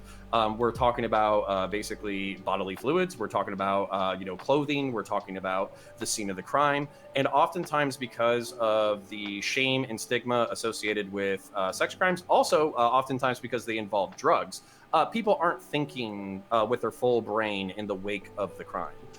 So the part of the reason why sex crimes don't get prosecuted as aggressively and don't have high conviction rates is because oftentimes it's very difficult to parse out different people's testimony. And if it's a incident, like I said, where there's smoke, there's often fire. If there's not a consistent pattern of behavior with an alleged perpetrator, then it's very difficult to do that. So, but I am going to push back on Doobie as far as the legal threat to victims who don't report sexual assault. The reason why that is a massive bridge too far for me is because basically what you're doing is you're re-victimizing the person who was already the victim of a crime. They were already sexually assaulted, and then they failed to report to police. That sexual assaulter gets reported later on. You then go question that person, harass them about their own sexual assault to get them to admit that they've been sexually assaulted in the past, and then you put them in jail or send them to court. Like that's fucking wild that we would advocate for the state. Now, last point, I do think that there's a utilitarian argument to try to support the mass reporting of, mass encourage reporting. But like you said, you would need that infrastructure that actually encouraged reporting, and I'll leave it there. Yeah, so maybe, so I'm not saying to put these people in jail or something, right? But I think that where I was like a fine, but maybe you're right? Maybe a penalty in that way is too far. So my thinking on this is that in many of these cases, the victim is the only witness, right? And if this person is going around victimizing people, having a witness come forward and say, hey, this is what this person looked like, this is what they did, just having more eyes out, right? Letting the community know that this person is active in hurting people, it's probably gonna make it more likely that this person stops, right? Or is caught, hopefully. And I think that you have a duty to your community with this kind of shit. So maybe just like finding some way to incentivize that, maybe, I don't know, even like, I don't know how you would even do that. But Confidentiality, like just to cut it at the head, confidentiality. People being able to report sexual assaults at the time of their occurrence without feeling like their entire life is going to be ripped upside down, being able to hold on to that evidence and hold on to that incident, and basically allowing people to prosecute in their own time. Basically, oftentimes people don't want to report it in the wake of the event because they don't want to turn over their entire life instantaneously. Oftentimes they have some kind of relationship with the perpetrator, so they don't know if they want to fuck up that person's life. So basically they just decide their hesitation and their fear of lack of confidentiality in the reporting stage basically leads to them never reporting it, and then therefore basically there not being enough physical evidence to secure conviction later on. I mean, especially with the threat of retaliation. Let's go to RD Zoid, and then Joe, and then Jack. Well, I was basically just going to bring up from the conversation before that I think Hans was kind of talking about, where we would expect someone, like we would expect like a physical, like actual physical intervention against even one person. Like it feels like a lot of people are kind of just assuming that there's like a maximal risk that it only goes up depending on how many more people are involved. But like as we know, like things have happened in the past where like it's just been one-on-one fights where people have ended up dead from it. So I don't know why it would why would we even consider it like somebody to be expected to do something like that. Even like at its face, it's like obviously less risky, but the ceiling for that risk is still, I mean, it could still result in your end. So like I don't know why we'd expect anybody even just 1v1. Let's go to Joe. Okay. The issue with criminalizing not reporting your rapist or sexual abuser is that the barrier of evidence is much lower for persecuting or prosecuting someone who has not reported than it is for proving a sexual assault or a rape.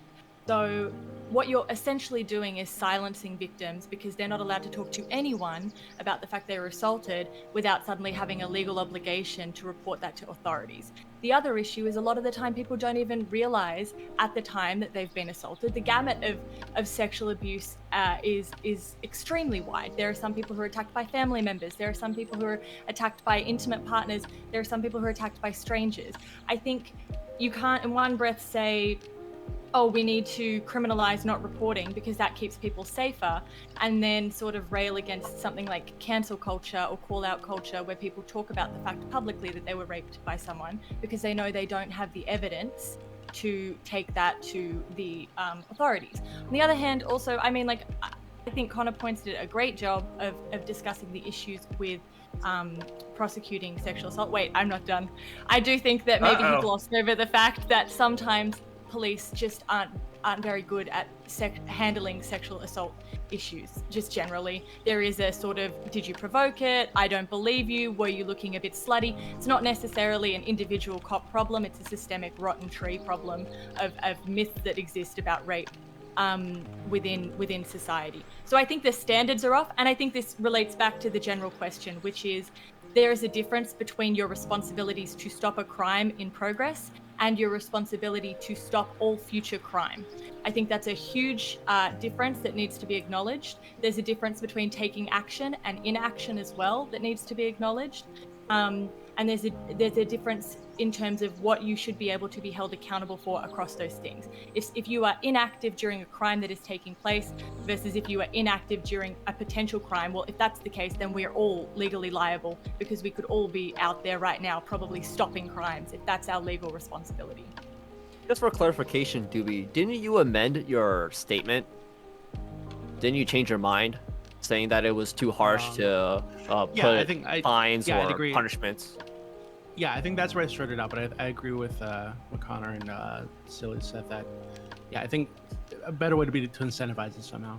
I don't really know how you do that. I think Connor brought up like anonymity is a really good thing, but I'd even go further than that if possible. I haven't fully fleshed out this idea yet, but like what I'm trying to get to here is basically that I think that people do have a duty to their community. Right? And even if they're the ones that have been, even if they were like a physically assaulted, someone beat them up or jumped them and mugged them or something, well, what that means is that there's someone in this community is that they're mugging people. So I think you should have a duty to report this to the authorities so that your neighborhood can be aware of this person out there mugging people and be safer as a result. Okay, let's go to Riverboat Jack and then counterpoints. And again, I keep coming around to the fact that I think police have a higher duty to fix these issues. And until police start living up to that higher duty, I don't think we can reasonably expect, like, victims of, like, sexual assault, for example, to meet higher standards. Like, for example, like, currently 80% of sexual assaults and rapes aren't reported because people don't trust the police for good reason. Because of the sexual assaults that do occur, there's a good chance that your rape kit, even if one happens, is never going to be tested. We have rape kits going back to the 1970s that haven't been tested yet. In fact, we don't even know how many rape kits in the United States haven't been tested because cities and states don't want to give that access to, like, reporters, for example, because it will make them look bad. And in fact, we know because in the limited amount of access we've been given to these samples, that if police actually bothered prioritizing testing of these samples, we might be able to catch serial rapists. There was a famous story about I think a guy in Cleveland who had been raping people for like decades. And he wasn't caught until after his 12th rape because his victim happened to see him on the street. Not because of the police. The police didn't do squat for any of those rapes. And when we're talking about all of this, there needs to be some kind of assurance that, like, the cops that are protecting the community or supposed to protect the community are actually going to follow through on any of this. And even in cases where you have evidence and there are charges levied against somebody, there's still an infinitesimal chance that they're actually going to be charged. Like actually going to be like, I might have mixed my words up a little bit. They're actually going to be successfully convicted. There we go. That's the word I was looking for. Yeah. In fact, like less than 1% of sexual assaults actually result in a conviction. So like if we're gonna talk about like making the community safer, we need to start with like the moral duty of the police to prioritize that. Yeah. So Connor, I want you to be able to respond. I do want to like, because we're gonna go pretty hard on. I feel like the sexual assault aspect is going to move us away from like the larger conversation, and we're So I do want to move in that direction. But Connor, a lot was directed towards you, so I want you to have that, and then we'll go on from there. Yeah, so part of the reason why I came onto the Twitch politics scene in the first place was basically because I wanted to educate people about what was possible as far as reform and where to target their efforts. So for instance, I'll just skip this point and I'll cut right to Jack's point. So law enforcement officers, there is a lot to be done. Okay, I think I landed on the centrist position that everybody should accept here of scab. Some cops are bastards. Okay, but institutionally, there's problems as far as like law enforcement competence, as far as collecting physical evidence. You could address that through better training. But as far as like the DNA backlog, law enforcement officers collect the DNA evidence and then they submit it to the lab. That's their responsibility. If there's a backlog, a logistical issue as far as testing the DNA kits related to prosecutions, then you shouldn't be yelling at the police officers. They did the portion that they are responsible for. The people you should be yelling at are the state attorney's office or the politicians who should properly fund sexual assault investigations. So that's where, because the state's attorney's office, law enforcement officers, and politicians are often interlinked as your government, it's viewed as like all the same institution. But what I would say, I've said this in the past, I'll say it again. If you have the problem with the way somebody is being taken to jail, where the cops are being too aggressive or they're policing, they're beating somebody up, they're being dicks, like all that kind of stuff, then that's law enforcement reform, because that is something that law enforcement officers can control. If you have problems with the reasons why people go to jail, then you need to address that with politicians, because politicians are the people who basically create the laws. And then this will be my final point. The logistics backlog specifically, I think everybody is interested in, or every public person who isn't responsible for public funding is interested in fixing the backlog. But that's going to need to be targeted at politicians. I'll leave it there. Okay. Hans, you had your hand up, but I do want to move away from because I think it's going to be a different thing. So like, yeah. Hans, we can't hear you. This isn't about sexual assault stuff at all. Okay. It was specifically like Jack touched on like about like responsibility, and like RD like asked earlier that I wasn't able to respond about like even like one person is potentially like a dangerous situation. Again, like it's extremely case by case for every person based on like what you feel like your capability is like to help resolve situations. I don't hold anyone like morally culpable for like feeling unsafe to like try and step in during like times. Like it's like a personal thing for like how confident you are during like any given situation with the information that you have present, right? And like if it's one person, then yeah, like maybe you should be able to do it.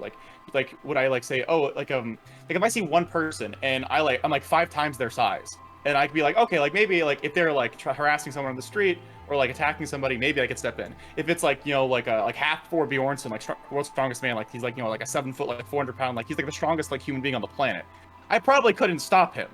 But like so it very much depends on like what you're comfortable. And again, like this I'm not trying to make this a Weasley answer for RD, but like very much contextual based on like the people that you might have to like try and like separate or stop versus like your own capabilities. And like you know that, like whether it's like how physically strong you are, what your like fighting capabilities are, like like Joe like as a martial artist, she could like probably bend me into a pretzel. Like if she was attacking somebody, I'm not sure I could stop her. So it just really depends what you're comfortable with. And like if you're not comfortable with like even intervening with like one other person, I guess I can't fault you with that. I would just say like maybe like I'm like hey buddy, like do you want to like, you know, like take some like taekwondo classes or like come to the gym with me so like you can be more confident to like try and help people, like what Connor said, like have more like a societally like volunteer things like weightlifting classes and self-defense classes so that more of us can like be willing to step in and like and help people.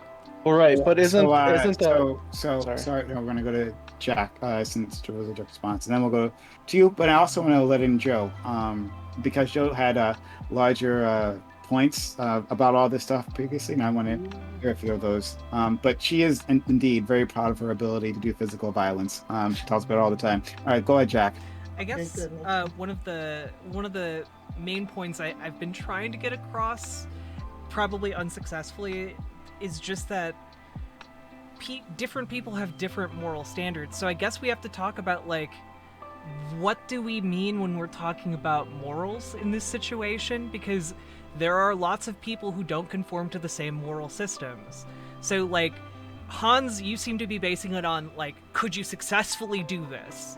And I think that like is a reasonable standard for like, you know, a moral system. But like, there are other people who have different moralities and different ways of performing calculus about what is right and what is wrong. And so like, I think we need to actually talk about what do we mean when we talk about morality. Well, hold on. Let me stop this really quick. Morality, literally, if you Google it, means what is good, what is bad. Yeah. That's it. Yeah. Oh boy. All right, so Joe's about to explode, but let's go to RD first. Hold on, maybe we can keep her from detonating. She's cooling down. Go ahead. Well, I was gonna say, I thought like the topic itself was more about like what as a society do we like expect people to do, and so that's kind of like an outward pressure towards yourself versus what you were talking about, which is like an introspective idea of what you're capable of. But I would say like even if you felt capable, I don't think it's fair to expect anybody to take on risk they want to otherwise. So like if there's a pro boxer like at a bar and someone starts getting in a fight, I wouldn't think it'd be fair to be like, yo, you got to get in there and stop this, just because we don't know what the ceiling of risk is going to stop at, because it could technically stop at anything for anybody. We just don't know like what people's capabilities are, or what if they could be possessing a weapon or things like that. So I just think it's kind of just a bad idea to like expect something of somebody in that regard. Like RD, like again, like I don't think like you see that they could be morally punished.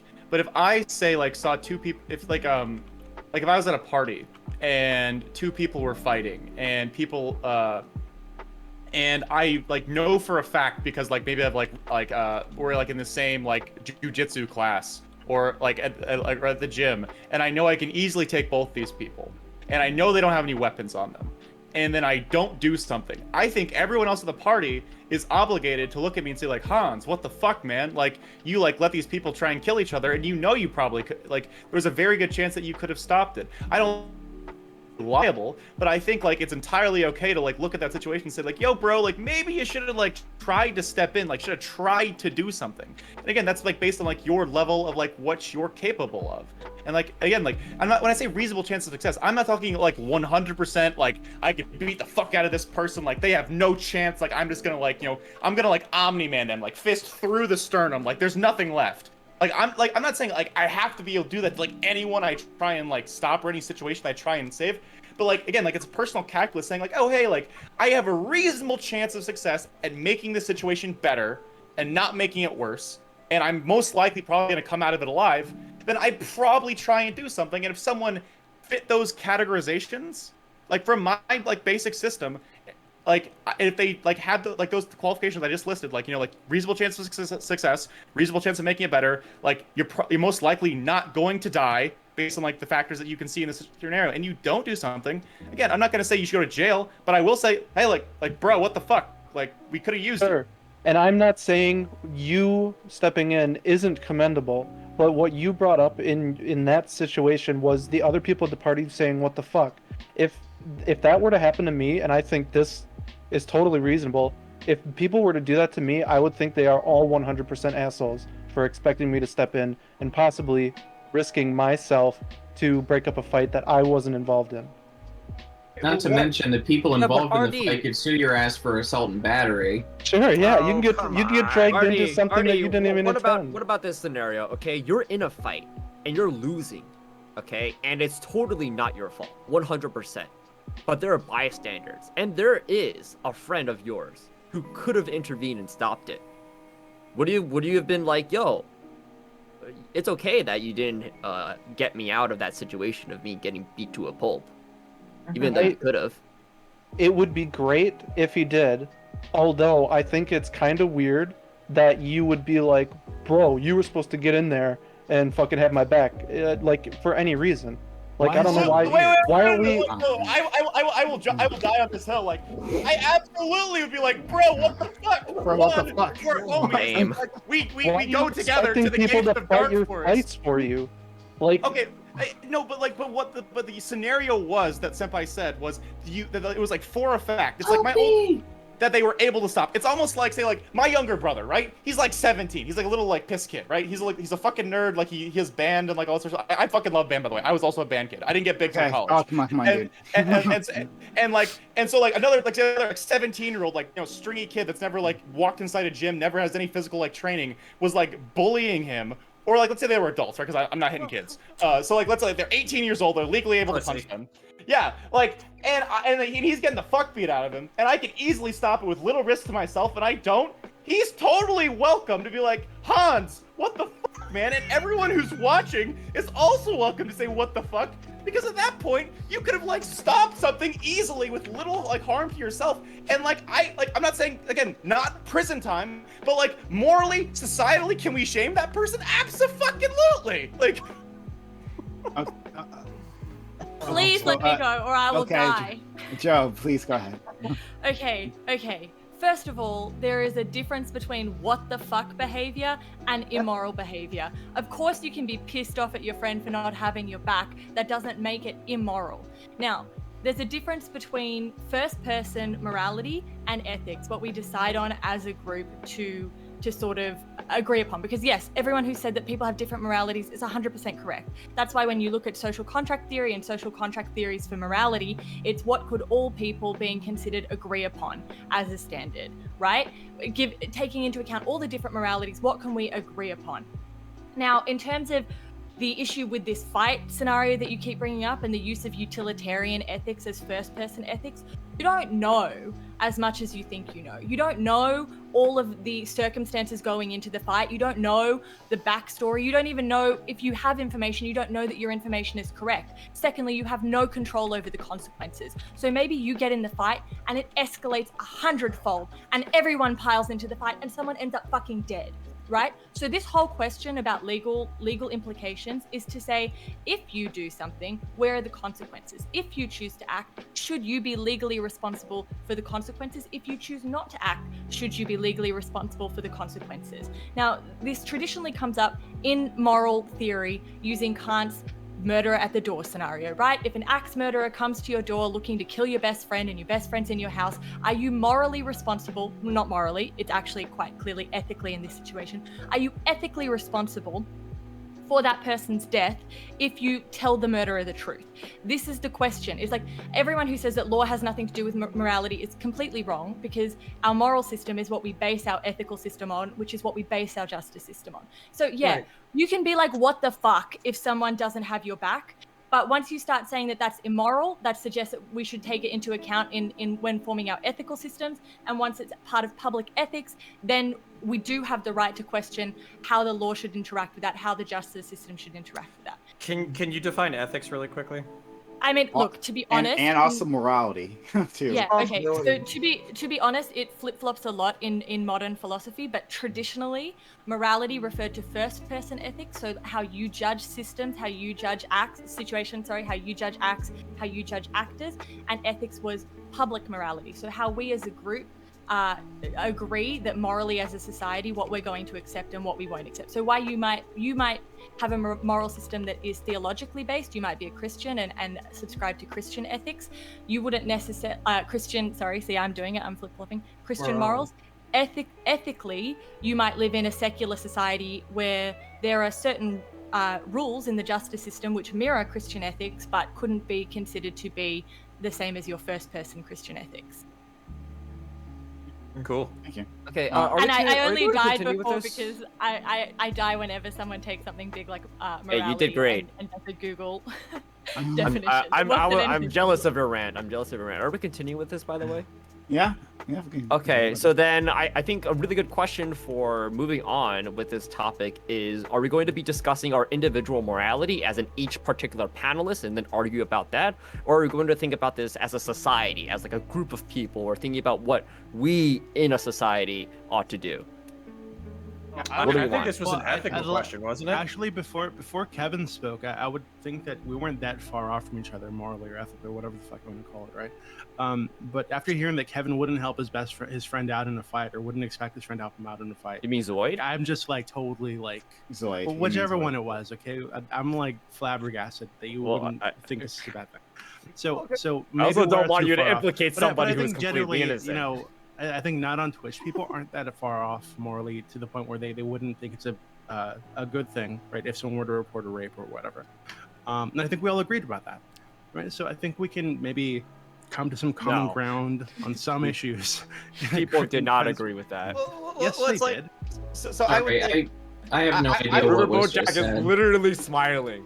Well, it's like I was very much talking about like if we're going like ethics as like the societal thing, right? I was very much talking from an ethical perspective. Like again, like at the party, if I can like pull two people apart and like there's a pretty like good chance that I can do it, then like yeah, I would most likely be shamed. And I think that's potentially like a good thing because like if you have like shit tons of power, right? Like compared to like a regular person, like I'm not like that strong, right? But like if I could, if we're talking about like hamsters or some shit, and I could just like pull them apart, and I don't. For a second, let's just give them human souls because like I don't want to talk about vegan shit for a second, and like I can't just like pull the hamsters apart. Then like yeah, then I fucked up, and if people see that, I'm just like staring there like like I have a pretty high chance of success of like saving these two hamsters from fucking killing each other. Like yeah, then like that's what public shaming is for. Wait, like, Hans, does this mean we should do publicly something shame about this. Goku for not stopping Joe, crime you on had his a planet? response, a reaction to that, then we'll go to Universal Discourse. Yeah. On my Thank you. face. No.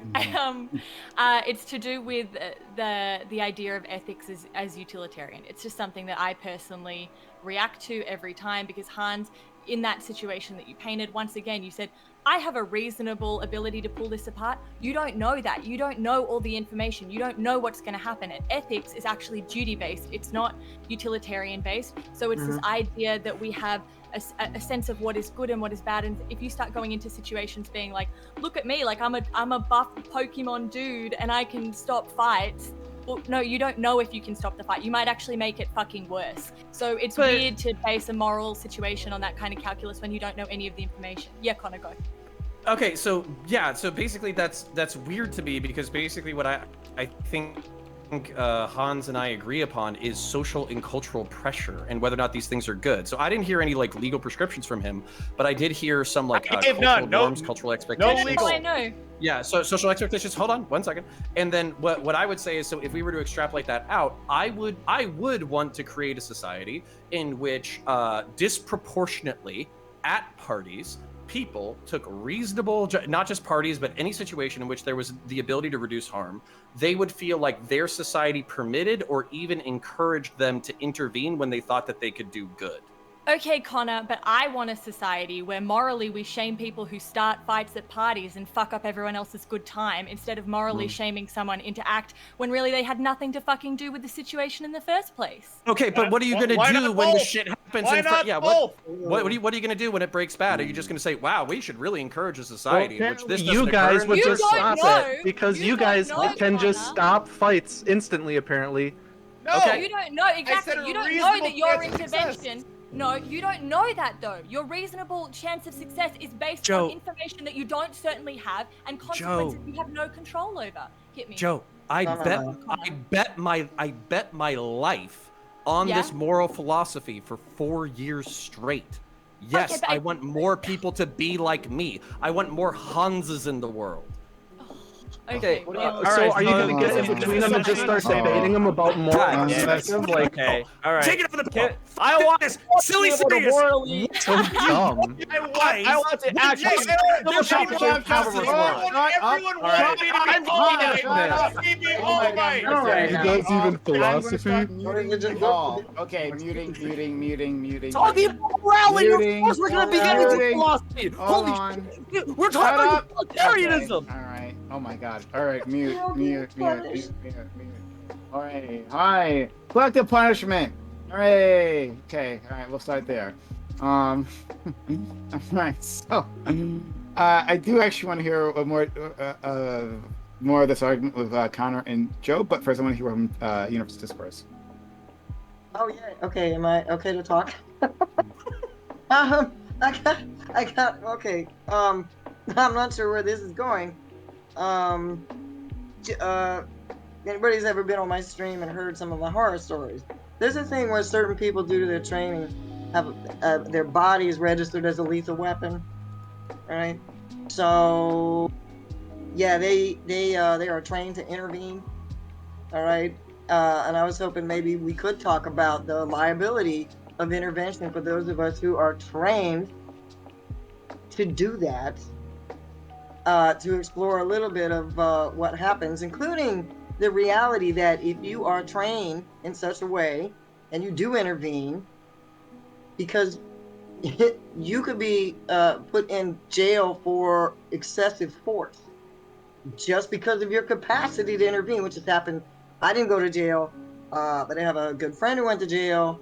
I've been in situations where I had to go in and explain myself because of that training, which is incredibly intensive.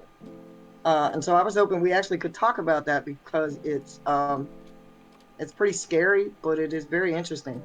Will give us a little more nuance. I have a real quick question for you. Are those people who are registered as lethal weapons, are they not allowed on airplanes? Sometimes it depends. You That's- would no. believe it or not. Sometimes That's not real. It's not real. People aren't registered. They don't have to register their guns. Their arms as like lethal weapons. That's Sometimes there are cases, never. but never. you get trouble. Yes, you do. We get a lot of trouble. You No. get a lot of trouble for a lot of things. But they're not Can I just restricted from. signal They're not something real restricted quickly? from flying. No, Um, if that's what you so mean.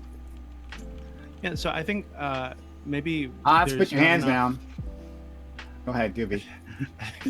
I think maybe if the situations Hans is presenting and him like coming like Superman and saving people and whatnot, maybe I can add a little nuance. So I've also done it before, right? In Yes. situations where I've had to break up fights or whatever. But I've also been in situations where, like for example, there's outside of a party, some dude shows up, pulls up in his car. His girlfriend's outside and just starts dragging her toward the car by her arm. She's fighting, screaming the whole thing. So I get involved and I break them up and get him to fuck off. Right, he leaves. And of course, afterwards, I'm the one that got shit on by her, by her friends. Oh, why'd you get involved? Yada yada.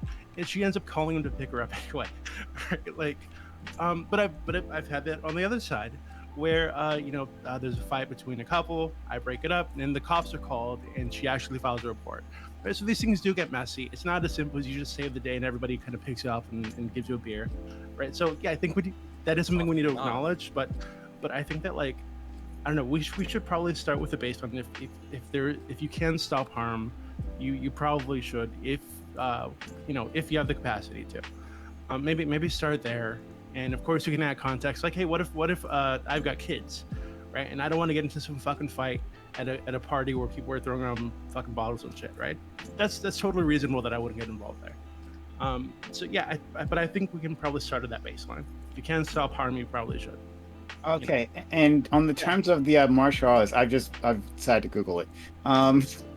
So this is the day I found out website.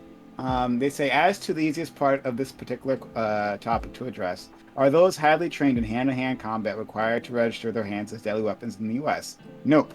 Except in one U.S. territory, Guam, they're in Title 10, Health and Safety Division 3, Public Safety, Chapter 62. It states, any person who is an expert in the art of karate or judo or any similar physical in which the hands or feet are used as deadly weapons is required to register with the Department of Revenue and Taxation. There you go. But so okay. All right, let's get. Oh, you want to jump in there, and then yeah, and then Hans and go ahead, Connor.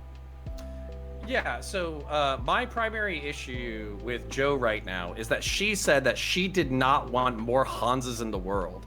And I am fucking offended. Like, I am straight up offended. If all of leftism... No, if all of leftism was made up of like gym bro fucking Pokemon fucking nerds, I would be way more receptive to leftism. Unfortunately, it's filled with a bunch of like moral busybody woke skull douchebags. So basically, no, I am deeply offended by the fact that you said that there should be there shouldn't be more Hanses in the world. It's disgusting, actually. So I'm gonna. Hey, what's wrong with Hans? Well, he doesn't listen to me when I tell him to stop talking. That's why he's muted now. That's something that's wrong with Hans. Then, Hans. Don't disrespect the host. So, okay, how about this though? Before we go to Hans, right? And to everyone else, and this is something that was sort of brought up previously, but I'm not sure we fully fleshed it out. The duty of citizens to interject or to intervene when law enforcement is doing something wrong. So, counterpoints. Ooh. You would agree, right? I guess with the Black Panthers and what they were doing, right? And so the Black Panthers taking arms and watching the cops and making sure that they didn't cause trouble in African American communities, because I believe in balance of power. So for instance, like, if there was like citizens on patrol, I do believe in the Second Amendment. I think concealed carry is way better than open carry. But philosophically, if there was like, let's say rural area, high crime area or whatever, and there was a way to integrate pseudo-trained people who understood liability, understood the law, understood concealed carry and all that kind of stuff, I would be way more interested in those kind of people taking on those roles in society than basically saying like, no, the only people who can wield any kind of force whatsoever is law enforcement, and the only other people who can wield any kind of authority is criminals. So basically, spiritually, I think there would be a way to do it like logistically that would basically prevent incidents in which a misunderstanding could lead to death, but that would involve a certain level of mutual understanding and communication and logistics and communication. Everyone here has been talking about unarmed situations, right? Like, well, other person's unarmed, and at that point, I think I can do something about it, right? Like, I didn't see a weapon, and so now I can intervene. But when there's a situation, one, where both of you are armed and both are civilians, should you intervene, right? And then two, when both of you are armed and one of you is an officer, right? Should you intervene? Can I want to address this directly, and I'll try to be quick. Then can I jump in after counter? Can I ask, do you mean, should you intervene between two people who are armed? Oh, no, good question. There is one person who is armed who is intervening in a situation with another person who is armed, right? You're the third person armed. I got it. Yeah. I got it. Yeah. Thank you. Okay. So basically, to break it down, I'll try to use the proper terms. Ethically, I don't think that we should expect society as a whole, like everybody, to be as badass as Hans or myself or Joe. Okay, I don't think that should be a thing. Okay, but I wouldn't mind encouraging society. In the specific anecdote that I have was in the UK. There was, I believe, 2 separate terrorist attacks involving knives, blades, and machetes. During one of them, it was like at a bar, and there was a guy who like screamed like Millwall or some shit like that, and then started fighting the attackers with a beer bottle. And as a result, literally more people escaped the bar while he literally fought terrorists and lived. Also, there was another story where I literally want to say a Polish worker at like a museum in the UK on London Bridge, he was carrying a narwhal tusk for some reason, and he literally beat the fuck out of like a jihadist with a vehicle, or who did a vehicle attack and then a knife attack. So my point is, I would love a society that encourages people to intervene when they see awful things going on, but I don't think we should expect individuals to take on that risk, and that should be their choice. Okay, Yeah. Kevin. It'll be 2 seconds. I just Sure. want to say, Connor, that those examples are great, but they don't rely on anything more than moral luck. In those situations, it wasn't the circumstances and the calculation that the person did to work out whether or not it was reasonable to intervene. It really was that they were lucky that the circumstances and the consequences ended up being in their favor.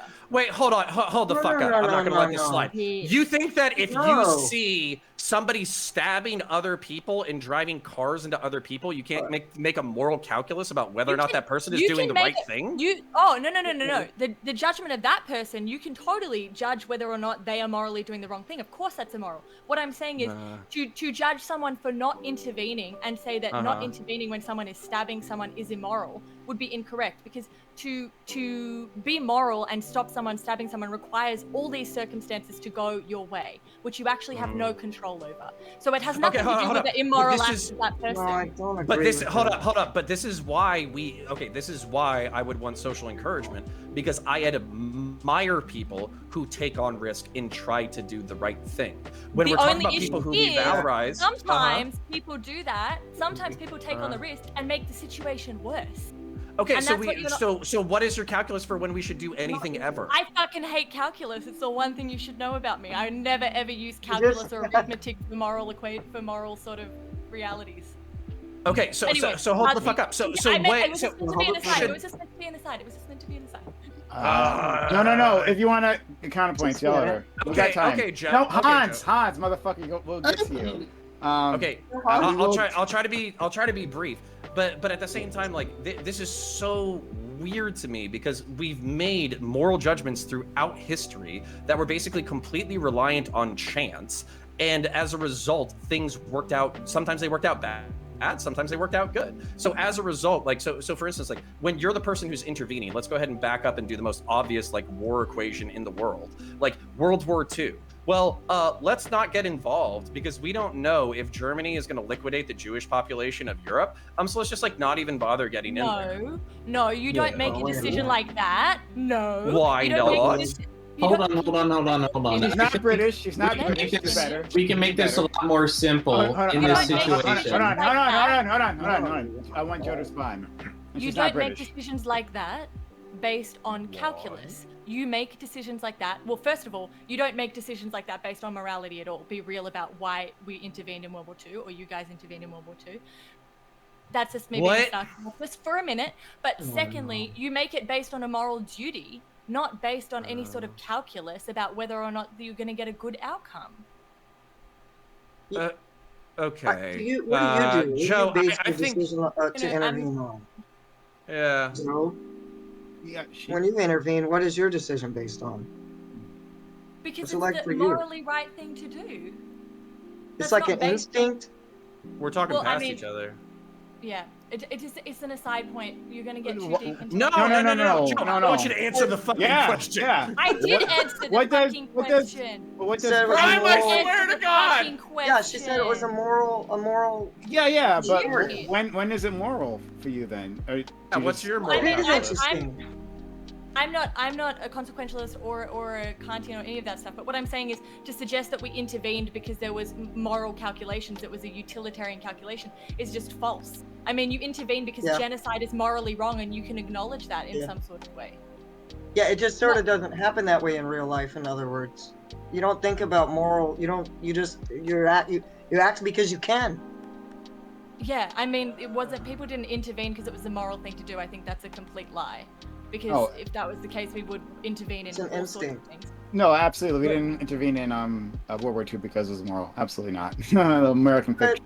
Yeah. Hold the fuck up. She's a um, goddamn philosopher. One point of contention, one only, in terms of you did this, you intervened, you was luck in this. I mean, the way my training, right? I know whether somebody is more dangerous than I am.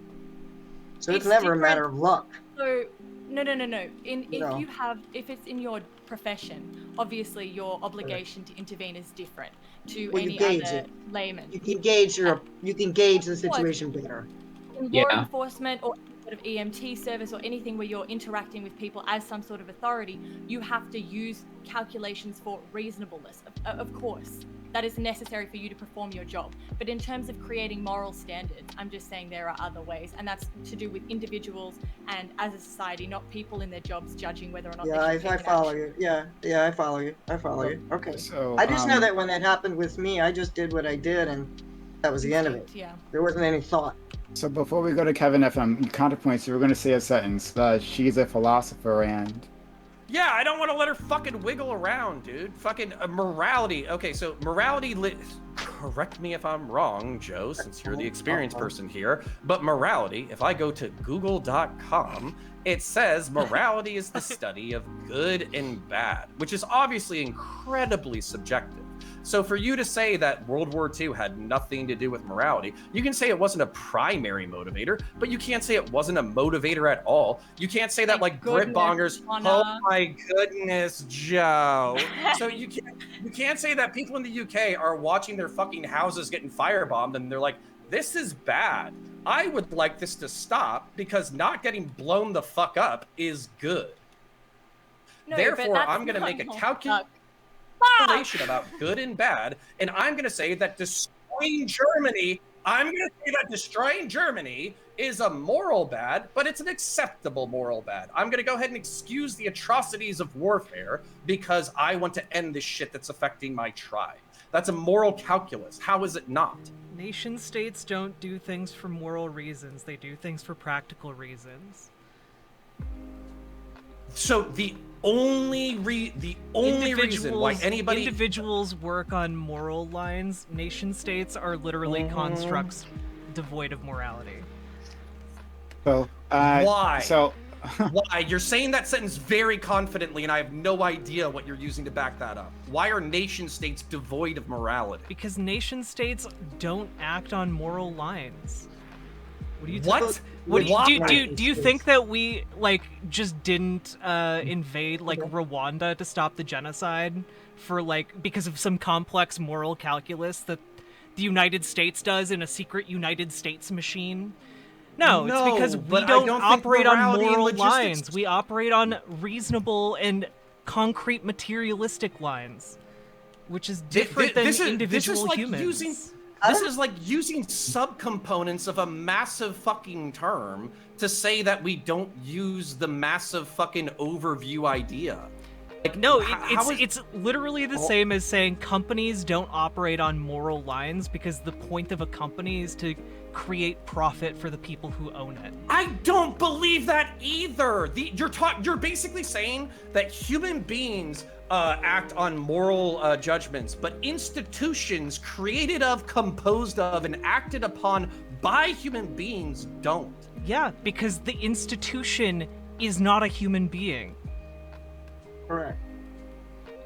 I'm gonna eat a fucking It is a systematic live on machine TV. created to This do a is fucking specific insane. purpose. And that purpose is You not and Joe moral. have made insane assertions about human nature without backing them up at all. I want to fight, dude, I'm about to eat this fucking paintbrush live Wait, on you're the TV one right making now. assertions about morality here. Do it. So Jack, wait, hold on. So Jack, do you think that so if a group of human beings comes together, they organize themselves into he was using corporations or nations, whatever. Let's say fucking village, right? You think that they couldn't act with some kind of moral foundation, was a certain ethical foundation? What is the purpose of forming their village? To maintain the well-being of their village. That doesn't. Yeah, that doesn't mean that they don't apply. They don't. I want to use the word. That doesn't mean that they don't apply some moral calculus It's to decisions maintain within their the community that come up. It's to maintain their community. Right, but that doesn't mean that when situations come up, they don't apply some kind of moral calculus to that situation to determine what action they're going to take. That is okay. What is the government structure of this village? Is it Okay, like a hold the direct fuck up. democracy? No. I'm gonna blow this the fuck out. Governments primarily fucking institute laws. What the?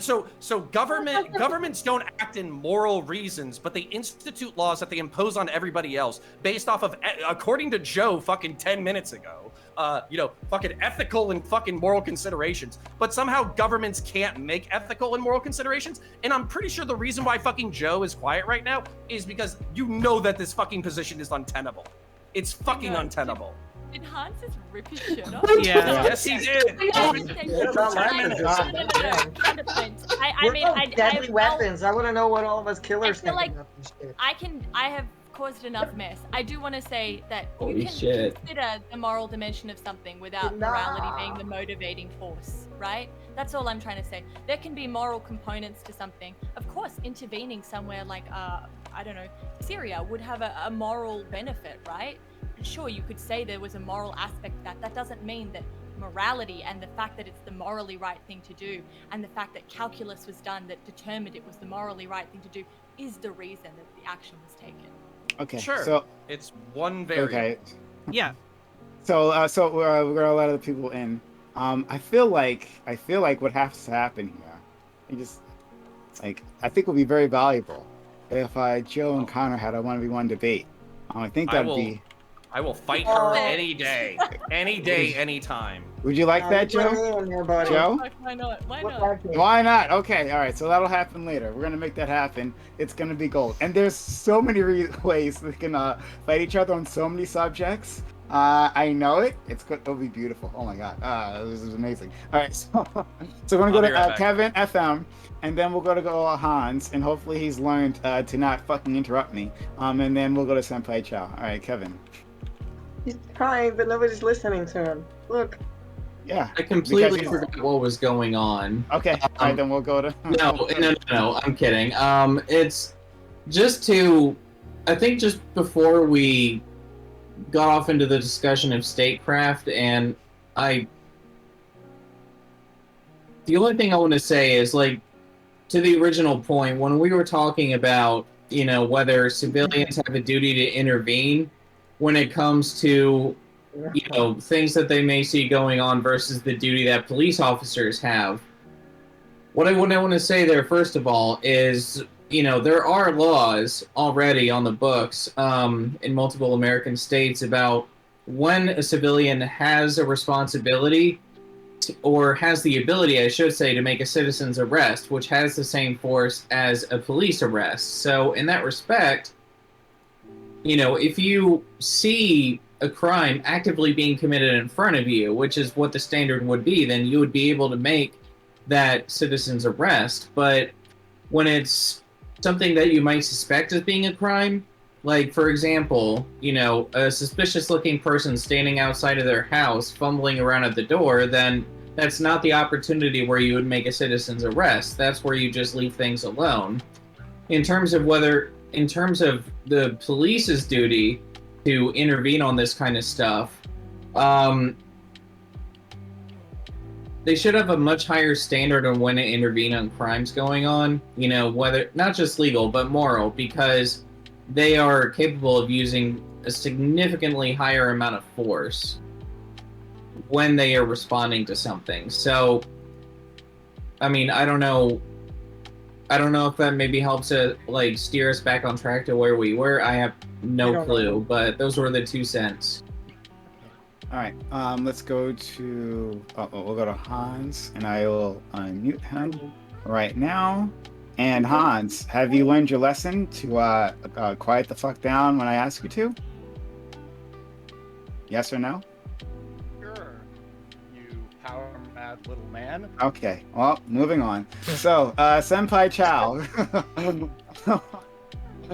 Hey, buddy. Did you have anything to add? Yes, Daddy. Okay, 2 points. Yes. I I'm not actually muted. have something to say, and I would 2 like to points. get in. I guess I'll first talk about Joe, which is when you mentioned about how there's the element of luck at the end of every action. I agree. I don't think that's wrong. The problem is that at the end of the day, everything comes out to be luck, and that because everything comes out to be luck, then do we have any reason to make to make a calculus to, Oh, to you even agree with think me, about actions. Authoritarianism is dumb. Yeah. Okay, no. I don't think it's dumb. Okay, Yeah, I don't it's think silly. it's dumb. I don't think it's dumb. What I do think is that at the end of the day, everything at the extreme is dumb. So then, at the end of the extreme to utilitarianism, I think you brought that up pretty nicely.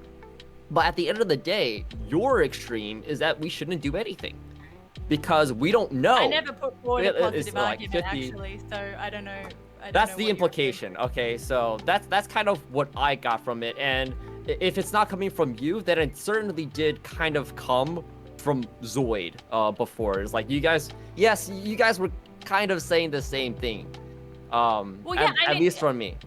Senpoi Chow, that makes it. You make a good point, right? Because something that's really important in my understanding of ethics is that there is a distinction between action and inaction, and I do think there are different moral weights and moral responsibilities that should be assigned to a positive action and negative inaction. So yeah, I guess yeah. you're correct.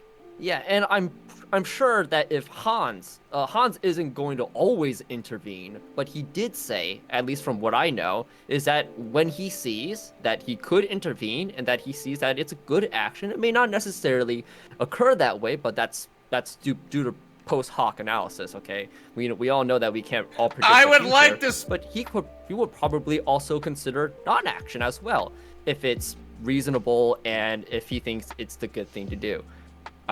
Okay, address that. Second point, I want to address Riverboat Jack on international relations, the motivations of states, and it's not all about self-interest. I could send you a couple of articles in which some countries had made internal domestic reforms due to international pressures from advocacy groups, from other states, etc., etc. There is something to say about norms and morality or even ethics influencing countries to countries, even though there will be the realists who would say, no, at the end of the day, it's all self-interest, blah, blah, blah, blah. I think there's a balance between institutions, self-interest, and norms. Can I just respond real quickly? Because I agree. I think there are individual actors within these systems that are doing things for moral reasons, that are pushing, for example. What do you mean individual actors? Do you mean individual countries? No, individuals within their nation states.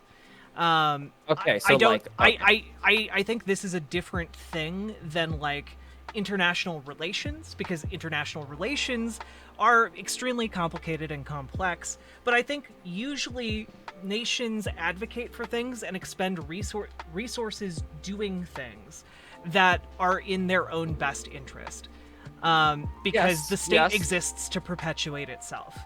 And I think that there is this misunderstanding that that means good things can't happen, or things that we can construe as moral can't happen. But that's not what I mean. What I mean is, for example, pushing for LGBTQ acceptance in a country that doesn't currently accept LGBTQ people. You might be doing that for an individual within this system might be doing that because it's a good thing to do, but the overall system might be pushing for that because, for example, it gets more labor into the accepted labor pool, and helps to decrease how much one would have to pay for labor. These are knock-on effects for certain policies that people might largely regard as purely moral. They have materialistic effects, and that's why nations tend to advocate for them. Yeah, this is a common response to this kind of argument. Just for everybody to know, I'm a constructivist, so I pay a lot closer attention to norms than do other IR theorists. That what you just described, even though they're maybe making some reforms that may not necessarily be for the norm, it may not necessarily be for the morality, it's part of the process. Because at least how I would explain it is that there are cultures of there are different cultures in which we first start from self-interest, but then as time goes on, as it becomes more ingrained in society, then it becomes more of a societal norm. And then depending on where it goes, it could either be a strong norm or a weak norm. but then we do first start with self-interest, and I'm not going to argue against that. But please understand that that is part of the strategy in advocating for norms. That's how we get to the norm in the first place. Yeah, Real quick, self-interest can I change over respond time. just because my name was Sorry. invoked? Sorry, I want to go to Hans.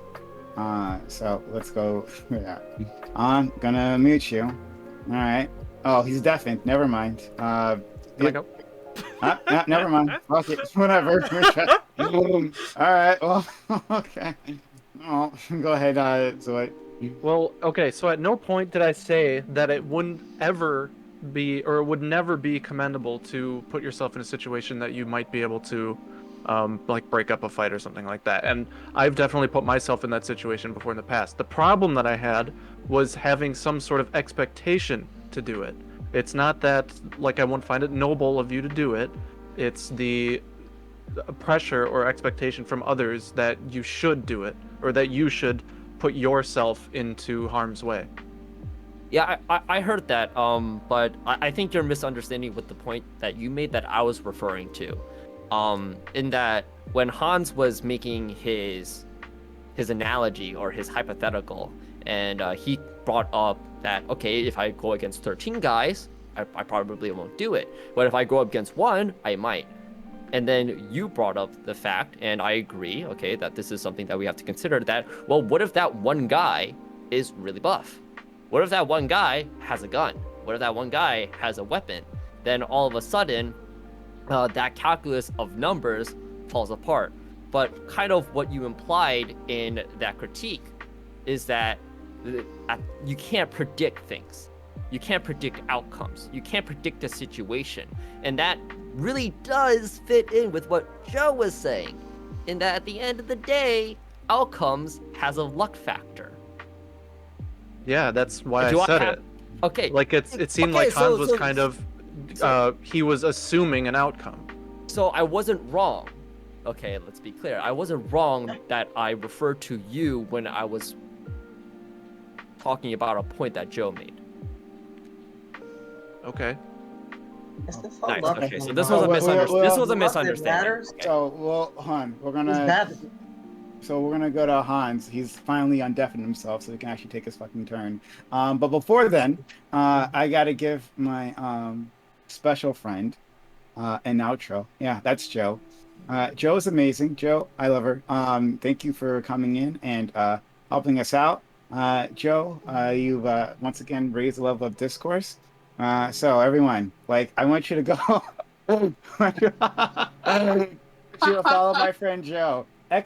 !Joe in chat. She hates when I do these things to her. But I do it anyway. !Joe in chat. That's her YouTube, which is blowing up. She's going to come up with a new YouTube video out soon. She has one that's amazing and everyone's been talking about it. She's going to have a second one, which also be amazing and we'll be talking about. Yeah. And she's going to be streaming soon, right? So you don't want to miss out. Go follow her right this moment, okay? So follow my special friend Joe, and she absolutely deserves it. Joe, you going to say anything to the audience? Can you please not make me this big? This is terrifying. Thank you for letting me crash your panel. I'm sorry that I caused so much drama. It was worth it. Moral philosophy is really cool. I'm going to be streaming later. Keep watching this stream, but if you want to go back and watch the VOD, I'm doing like sort of intro to philosophy stuff. So going over a lot of terms and a lot of basics that you need in order to engage with philosophy, particularly moral philosophy, because that's where most people start getting interested. Sub to this channel and free Hans. Bye. Bye, friend. Oh, wow. It just defaults. Oh gosh. Right. Oh gosh. Here we go. All right. Let's get Hans in and go from there. Hans? All right. I really just wanted to talk to Joe about like the concepts of moral calculus, but she's gone. So, all right. Thanks for muting me for fucking 20 minutes and wasting like this half of my night, man. Like that was really. Oh, hold on. No, fuck that. No, dude. Everyone was yelling. Everyone was yelling, and you only. No, holy shit. That's not true. I was in the prison as well. He was also muted. And when I say stop, this is not the first time. When I say stop, stop. That's the end of it. You do this all the time. You continue on afterwards. Holy shit, dude. So if you have something else to say, you can. If not, then fuck it. I'll be right back. Just, we can still talk are, about it. Are we doing like another? Are we doing another topic? Or No, I don't have enough time for another one. We can finish off the. I was on really this looking one. forward to that. All right, no worries. Okay. I don't got anything else to say. All right, fair enough. For the rest, go ahead, Connor, please. Muted. Yeah, you're muted, buddy. Sorry, I just wanted to say, so like, it sounded like you guys kind of landed on it while I was gone with Joe, and I wanted to address Joe as well, but that's okay. We can do it another time. Basically, like, I don't have a problem with saying that primarily people are self-interested, or primarily institutions or governments are self-interested, or primarily corporations are self-interested. But that being said, I think that we can just concede that the world is complex and there's multivariable factors for why people do what they do. So, for instance, when a company adopts an environmental policy that's beneficial to the environment. Now, maybe that's a self-serving calculus where they're saying, oh, there's a bunch of like lefty, liberal, progressive douchebags in California who really dig saving the trees. So we're trying to appeal to that market. And maybe they're making a calculus that's gonna be ultimately self-interested. But that doesn't mean that there's not people involved in that institution who are like, no, this actually benefits the world. That also doesn't mean that there isn't a part of the company, the cumulative consciousness, the zeitgeist of the institution that says that, you know what, in order for us to continue operating as a company, we need an environment to operate in. Therefore, we're going to adopt a more environmental stance. So that's kind of what I wanted to get to. Yeah, I hate when people equate people with things that people build. Like, a person is not the same and does not make the same kinds of decisions as a company. And a company doesn't make the same kind of decisions as a nation state. Well, okay, but then this is weird because I feel like you could flip the. Sorry, Prime, if you want to move to something else. But basically, basically that's weird to me because when we talk about like the Dutch East India Trading Company or the British East India Trading Company, often what we say is that they did unethical or immoral things. They used slave labor, they killed people, they destroyed towns, they displaced, indigenous folks, like all that kind of stuff. They signed like unilaterally beneficial treaties. They acted in ways that we would like use the term unethical or immoral. Because we're taking like it is an institution ultimately made up of human beings, and if this institution was an individual, we would indict it for acting immorally or unethically. Well, I think there's a big difference between saying this thing was bad, like that action was bad, and talking about like the effects and like the ongoing issues with like colonialization and stuff like that. I think there's a big difference between that and like the moral calculus that individuals do. If I was to impugn... you literally can't judge the British East India Company as if it were an individual. I think that's like a ridiculous notion. So if I were to impugn their actions rather than impugning the institution, would that be like a sufficient like rhetorical jump? Like, so for example, you might be like, well, the U.S. throwing their lot in with the Allies ultimately was moral, but I don't think that you could say that necessarily the U.S. made that calculus on the basis of morality, if that makes sense. All right, cool. Yeah, Prime. Then I'm good. I think we understand each other, and the disagreement is primarily semantic, and we could probably just fight it out on a philosophical nerd stream instead of boring everybody to death slowly. I'm sure that and I'm not saying that because I think it's boring. I could talk about this for another half hour, but I don't, and I'm sure Jack could too, but I don't want to hurt anybody else. Oh, no, it's fine. I mean, this whole thing was philosophical, right? Of a moral dilemma. So, right. So I wanted to get everyone else because I actually specifically Connor. Everything's reversed on my screen. I had actually specifically Connor about people who are armed and whether they have a right to, or not right, excuse me, duty to intervene. But what about the rest of you? Whether when the other person is armed, right? When the other person you're about to Oh, I actually have a direct point for this, and I'll try to be brief. Basically, my thing is that this was something that Joe said too. So the luck factors of intervention and going up against variables that you can't control, and sometimes insurmountable odds that will likely result in your death. So, for instance, we've seen some school shooters be disarmed by unarmed teachers, faculty, staff, and even a student a few years ago, who literally charged the shooter before they began their rampage and disarmed them and pinned them down to the ground.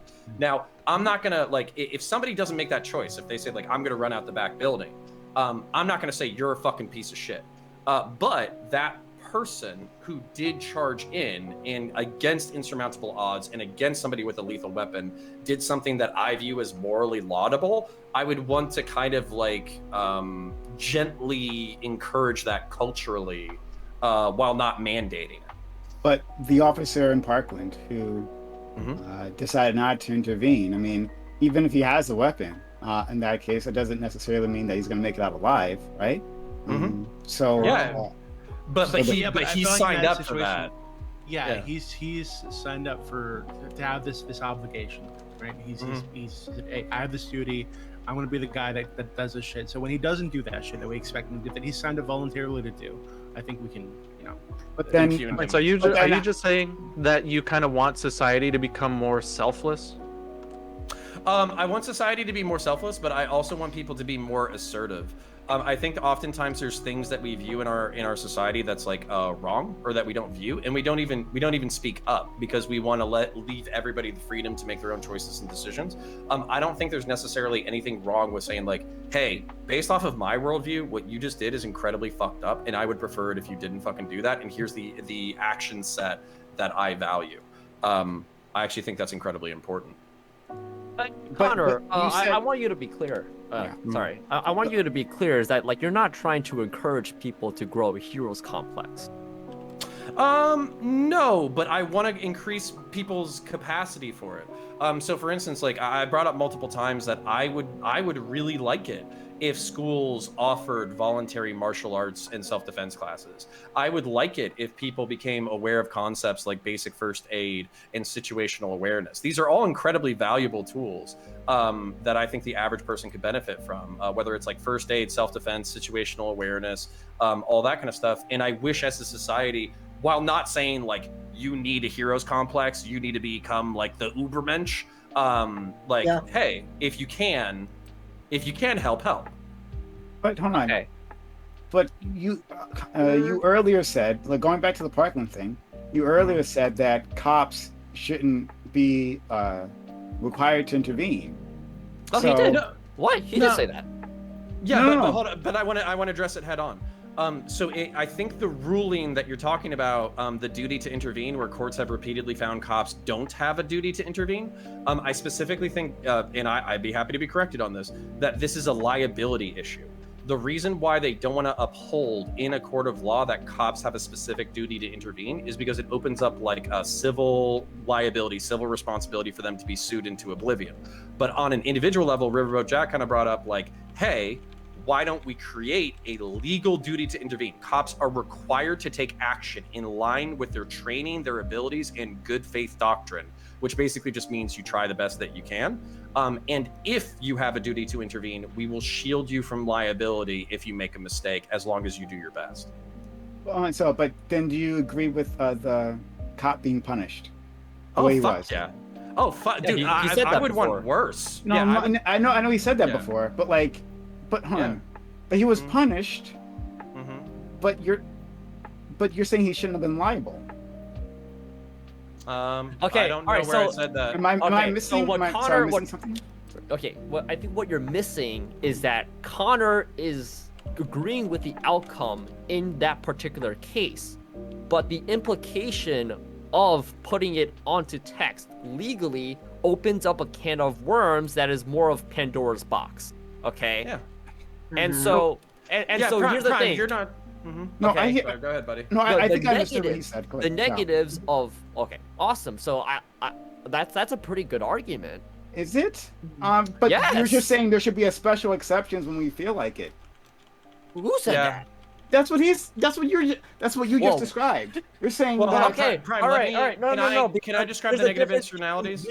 because the difference between legal liability and what is moral duty. No. But he suffered actual real life consequences for his actions. Yeah, okay, but I think his real life consequences were that he still received his retirement, he was fired from the police department, and he was blackballed by the Criminal Justice Training and Standards Commission or something like that. So basically, he can't get hired as a cop again. So I think he got blackballed, he was able to keep his retirement, and he was fired. Okay, so that should happen to all cops then who don't intervene. All? Oh. Well, no, but you're making a special exception here. Why are you making this exception? There should. Okay, so if we find that somebody is negligent in their duties and they basically fail to perform, yeah. So this was Riverboat Jack's solution that I agree with, which is basically you have a legal duty to intervene, and then if you have a legal duty to intervene, here's these like added legalistic protections. So the reason why I'm saying like. The reason why I'm talking about those legalistic protections for duty to intervene specifically is because basically the example that I brought up where like somebody has a heart attack and you do 50 miles an hour instead of 65 and then they die 3 minutes after you show up on scene. If you argue that they have a duty to intervene, then you didn't intervene properly. That opens you up to civil suit. So that's what I'm talking about. That's the Pandora's box that is trying to be avoided by courts upholding that cops do not have a duty to intervene. But I think in American society, almost everybody agrees that cops do morally have a duty to intervene and should be expected to do so, and culturally should be expected to do so, and individually should be expected to do so. There's a Connor, I think in the legal sense, you know, when you're talking about opening a certain Pandora's box, you know, there is a reasonable expectation, or excuse me, there has to be an element of reasonableness that needs to be applied to those standards when we're talking about the legal obligations of a police officer, you know, coming to somebody's aid. Like, for example, if they're trying to get to a scene as fast as they can and the guy dies of a heart attack, then reasonably speaking, that can't necessarily be on the cop because they tried everything they could to get there. So I don't necessarily agree that it would be opening a Pandora's box in that respect, but I do agree that in terms of a moral obligation, there needs to be at least some sort of responsibility for the police officer to not only keep an eye out for, you know, things that are actually happening, but assist when they reasonably can. Because I think that's the line that we should straddle morally and legally. And I think those are the expectations that should be laid there. Yeah, I think Riverboat Jack's solution does that elegantly. I think that's a really good solution. Is basically saying, yes, you have a duty to protect, but if you try your best, we'll shield you from basically like civil suit. I kind of want to go back to this before that whole arc, which is I have an issue with hero complexes. Not like personally. I mean, like, I think there is an issue with hero complexes. And maybe Connor doesn't know about this, but when I think about a hero complex, I think most of the time it is devoid of any reasoning. I think there's very little thinking that goes into somebody who has a hero's complex, and because of that, people who say that they have a hero's complex will then put themselves in dangerous situations that will either make it worse for themselves, the other person, or everybody else. And so maybe like the more reasonable amendment, and maybe Connor doesn't even need to amend this, is that what we ought to try to encourage, or what I would want to try to encourage, is bravery that has thinking to it, that has a brain. And so that we make sure that we make the right choice. Now, whether or not you think about this through utilitarianism, or if you just like think it's a moral duty, well, if you think it's just a moral duty, you definitely should have to think about it. If not, then that's no different than a hero's complex. Yeah, my issue with this is oftentimes we're talking about like psychology that even the people themselves don't fully understand. I volunteered to be a Marine in the wake of 9/11. Do I have a hero's complex? I was a person other than Grunt. I didn't serve in the infantry, so does that make me a coward? And these are questions that I ask myself, by the way. Same thing with like law enforcement, where basically like the job wears on you after a while. You see dead people, you see bad accidents, you get into bad fights. Maybe you see a few people get shot or killed. And then all you're doing at the end of the day, if you're trying to keep showing up to that job, is you're just trying to survive psychologically however you can. And unfortunately, just to share an anecdote, we actually got like psych training. It was like a PowerPoint thing where it was like, hey, here's the symptoms for anxiety and post-traumatic stress. Do you sleep well? Do you drink too much alcohol? Do you find yourself getting into fights with your loved ones sometimes? Do you take unnecessary risks? And basically what we're doing, like as they're reading off the symptoms for anxiety and post-traumatic stress, is we keep looking at every single officer in the room, because every single officer who is on the road and dealing with shitty stuff every single day has one of these symptoms at least. And that's kind of what I'm saying is like, I understand that we should like kind of like the Christian morality thing, where we should have like a higher morality that we strive to. I think that's cool. Thinking bravery. If you can come up with like a training course that would promote that, I think that's awesome. But I also think we have to work with the world we have and the psychology that's realistic for the role. That is true. Just in that advocacy, also think about like this is one of my rules of thumb when it comes to administering first aid. Boy Scout, Eagle Scout, First Aid Merit Badge, things like that. Blah, blah, Me too. Blah. One of the rules is always check the area. But then why check the area? Check your surroundings. Okay, is to make sure. One of the points is to make sure that you don't put yourself in danger as well, because one person, if there's a victim, one person is down and about, is probably won't be a functioning member of society without assistance. But if you also end up in that same position, then there are two people who are not potentially functioning members of society. And so then, if somebody says that they have a snake bite, well, make sure that the snake isn't around so that you don't get bitten. Okay, that's respond, but very quickly, very quickly. Yeah, I'll try to be quick. But basically, what I want to put to you is a realistic situation. My last day of field training, somebody was killed in front of me, and basically, I had to choose to charge into a crowd, rip people away from him as he was dying, and basically administer first aid without knowing exactly where the shooter was. Now, I thought there was a high probability that the shooter was in a car, but I didn't know that the shooter was still potentially within the crowd. And so basically, I'm doing CPR while I'm wondering if somebody's going to walk up behind me and put a bullet in the back of my head while I'm doing it. And basically, what I'm telling you is that there was not a single conscious thought that entire time. It was all training. It was all instinct. It was all lizard brain. And so while I think that there were some things that I was thinking of, hey, what's the compression time? What's this? What's that? All that kind of stuff. There was little flashes of conscious thought. But the conscious thought, if you were to put a ratio on it, it was maybe 10% conscious thought, 5% conscious thought, and 90% animal brain. And I'll leave it there. Okay. Sorry, we got it. Sorry, buddy.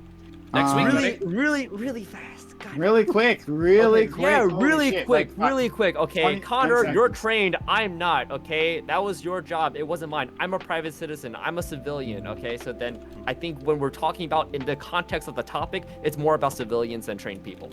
Okay. Yeah. To my audience, we are going to. Oh my God. We are going to go into the open walk-on panel now, right? So we're going to be continuing on with the content. The content does not end here. We still have more for you, so stick around. If you have just stumbled onto this channel, like what you're seeing, hit that follow button right this second. Hit that follow button, make sure notifications are on. So you know when we do this. So we do 6 days a week. So do that right now. But we're going to continue on with the content. Content's not over. I'm just going to give these people an outro. All right, we'll start with our good friend, River Boat Jack. Jack, thank you for coming on and making amazing points as you always do every time, no matter what it is. Thanks for being here, friend. Oh, you're welcome. I gotta throw some grenades into the conversation every now and then, you know. If any of you like my content or thought any of the points I made were fun and smart, you can come over to twitch.tv/riverboatjack, where I talk about these points every weekday at 8 p.m. Central. And tomorrow I'll be doing a fundraising live stream to help sick kids in hospitals. So you should swing by and help us out. Other than that, yeah. Yeah, everyone, please stop by Riverboat Jack's channel. The link is in chat. Thank you, friend. She's always doing great work. One of my favorite people here on Twitch. Okay. Let's go to Senpai Chow. Senpai Chow, I'm sorry for disappointing you about that second topic. Well, another reason for you to come by next week, and we can discuss that one. Is it going to be on next week? Yeah, no, topics are hard to come by, so yeah, we'll just do it next week. Connor knows. We roll these things over. I'll send you more, buddy, but nobody asks me anymore. Well, just send me. Why you have to ask? What does them have to ask? Just send. Okay, Just I'll them. send him. Jesus, okay, fuck. Thank you, buddy. But all right, Senpai Chow. Yeah, we'll have it next week. But yeah, this kind of spiraled, and I thought it was actually really interesting. So I wanted to hear all your points on these things. So, but Senpai Chow, thanks again for coming through and spending time. We don't often see you here, but we're always ecstatic when you're around. Just here last week. Yeah, but I mean, I'm just saying, not often. Like, How often do you want me to? Like Connor often? Yes, like Connor. Where's this expectation that you have on me, huh? Is this morally grounded, huh? I don't think so. All right, that is unreasonable. Anyways, yeah, I'm Senpai Chow. I stream on Twitch. I cover political science, the science of politics. That's what I studied in school.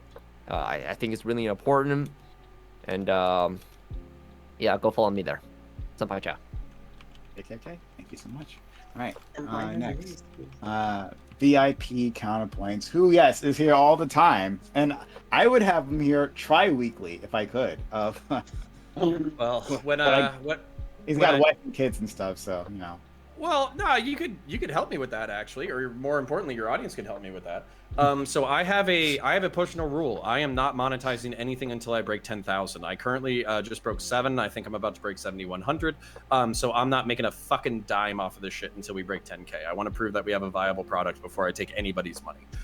So if you enjoyed any of my takes, or even if you hated my takes, please type in !Connor, so !CONOR in chat. You can find my YouTube link there. Alternatively, you can just type in counterpoints into the YouTube search bar. You'll follow me there. Follow me there. If you want to catch me on Twitter, where I mostly boomer post memes, you can type in CONORPOINTS. And if you help me break 10,000, and then we monetize, and then some people are really nice, and they make my online career as lucrative as my private career, I will happily be on here fucking daily. I will be like Destiny, except for instead of doing 12 hours a day, I'll do fucking like 6 hours of panels where I just yell at anybody who will come on here. So yeah, you can help me with that, and you can help Prime out by following me or even hate subscribing me. I take hate subscriptions as well. So Connor, we'll get you over to the left one of these days, okay? Probably not, but you can try. We're coming for you. I'm a little confused, Connor, or maybe I just heard you wrong. Do you have 2 YouTube channels? No, just one. But if you want to follow me on Twitter, Counterpoints, it's on your screen, CONORPOINTS, and then Counterpoints common spelling for my YouTube. Okay, gotcha. But thank you so much, friend. And yes, we want to make him successful. So yes, please, everyone, subscribe to him. But of course, maybe stop at 9,999, so that he doesn't take a week off. Thanks, buddy. Yeah. All right. And next we have a RD Zoid, who we had just gone to meet today. It's really nice meeting you. And yeah, thanks for being around. Do you have anything you want to shout out? Yeah, thanks for having me on. I can't say out of the few panels that I have been on, I haven't been a part of one where we didn't even get out of the first topic just because of how good it was. Like, that's not a bad thing, don't take that wrong. But yeah, I definitely had a great time. Thanks for having me on. I usually just stream games, but I guess if you want to have a chat or argue about something, feel free to come on over to twitch.tv/RDZoid. And yeah, again, thanks for having me on. Yeah, no problem. Thanks so much. Did you type in my chat? You did. Then I can shout you out. Type in our chat so we can shout you out. Okay. Thanks so much. Now, next, we have our Dark Lord Doobie. Doobie, thanks for being here. You had some interesting takes, but you moved past them. You moved past them eventually. You're learning, you're growing, becoming a more mature frog. Doobie, thank you for being here. Yeah, thanks for having me on. I am Doobie. For those of you who don't know, I run the politics server on Discord, the largest, most active, most friendly, it's not friendly, politics/debate server on Discord. Extremely politically diverse. I think Prime did it. I found out that Prime didn't know this recently. But just so you guys are aware, there are fascists on the mod team, there are ethno-nats on the mod team, there are race realists on the mod team. There are also communists and anarchists and libs and conservatives. And it's an extremely diverse community, from the top to the very bottom.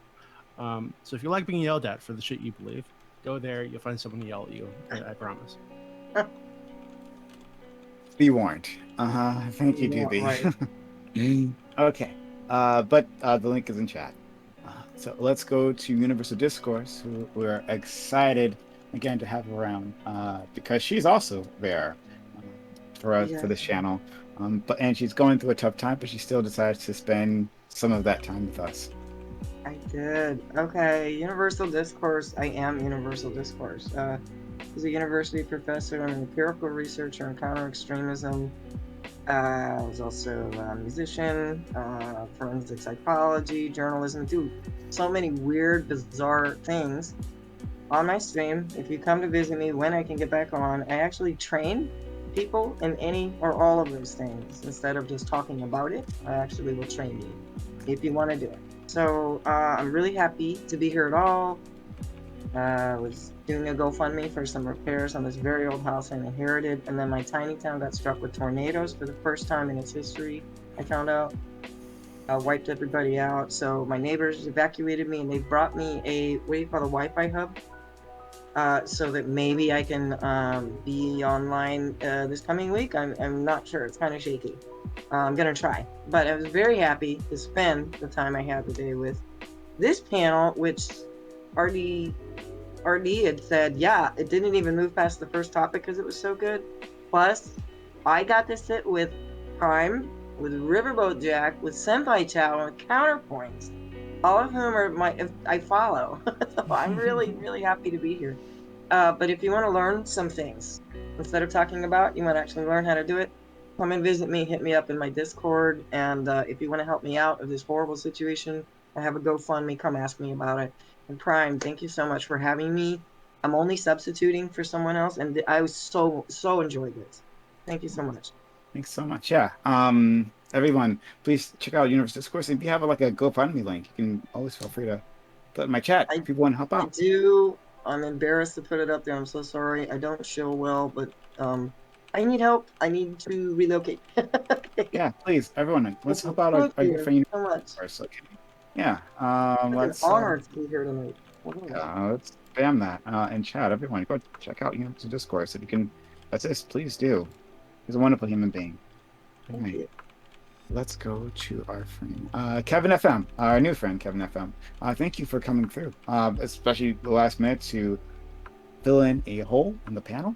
I very much appreciate it, and you did a really good job of joining in. For real, thank you so much for having me on this panel. It was honestly my first time, so I couldn't have spent it with a much better group of people. I appreciate that. So, yeah, funny story. You actually caught me when I was watering my garden, so I had to rush inside and get everything plugged in, so that's why the boomer moment. But, yeah, if you guys enjoy listening to a lawyer talk for several hours about a very niche topic that interests him, specifically law stuff or social commentary or, you know, whatever else interests me on the moment, then please, please, please give my channel a follow on Twitch, the Kevin FM. I really appreciate you guys having me on this tonight. I really enjoyed myself. We enjoyed having you. Okay. Let's go to, last but not least, we have Hans. Hans, thank you as well for joining us and being a part of this. Thanks Yeah. for having me. Had a lot of fun. Really appreciate everyone. Had a great talk. I wish I could have participated more. And if you like what I do, if you like me ripping off my shirt, if you like how big and burly I am, if you like Pokemon, you can find me at Hans of Harkir on Twitch. I am also Hans of Harkir on Twitter. I post a lot of thirst traps there, so if you like that side of me and you didn't like my takes, I promise I got something for everyone. And maybe one day you'll find just how many guys I can take at once. My OnlyFans is gonna be called Only Hands, and I got that trademarked already, so no one fucking touch it. Thanks for having me, and yeah, I hope to have more great conversations in the future. Okay. All right. So, thanks all so much for being here. We are going to go into our open walk-on panel right after this. If any of the people want to join us, we'd love it. If not, that's okay. But you spend your time, your energy, your knowledge, and holy shit, a lot of passion here. With my community, I know they appreciate it just as much as I do. Have a good one. Bye. Bye. Catch up. Have a beautiful night. Night, everybody. Bye, everyone.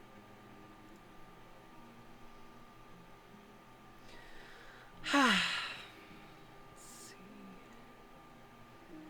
Exit out of Streamlabs.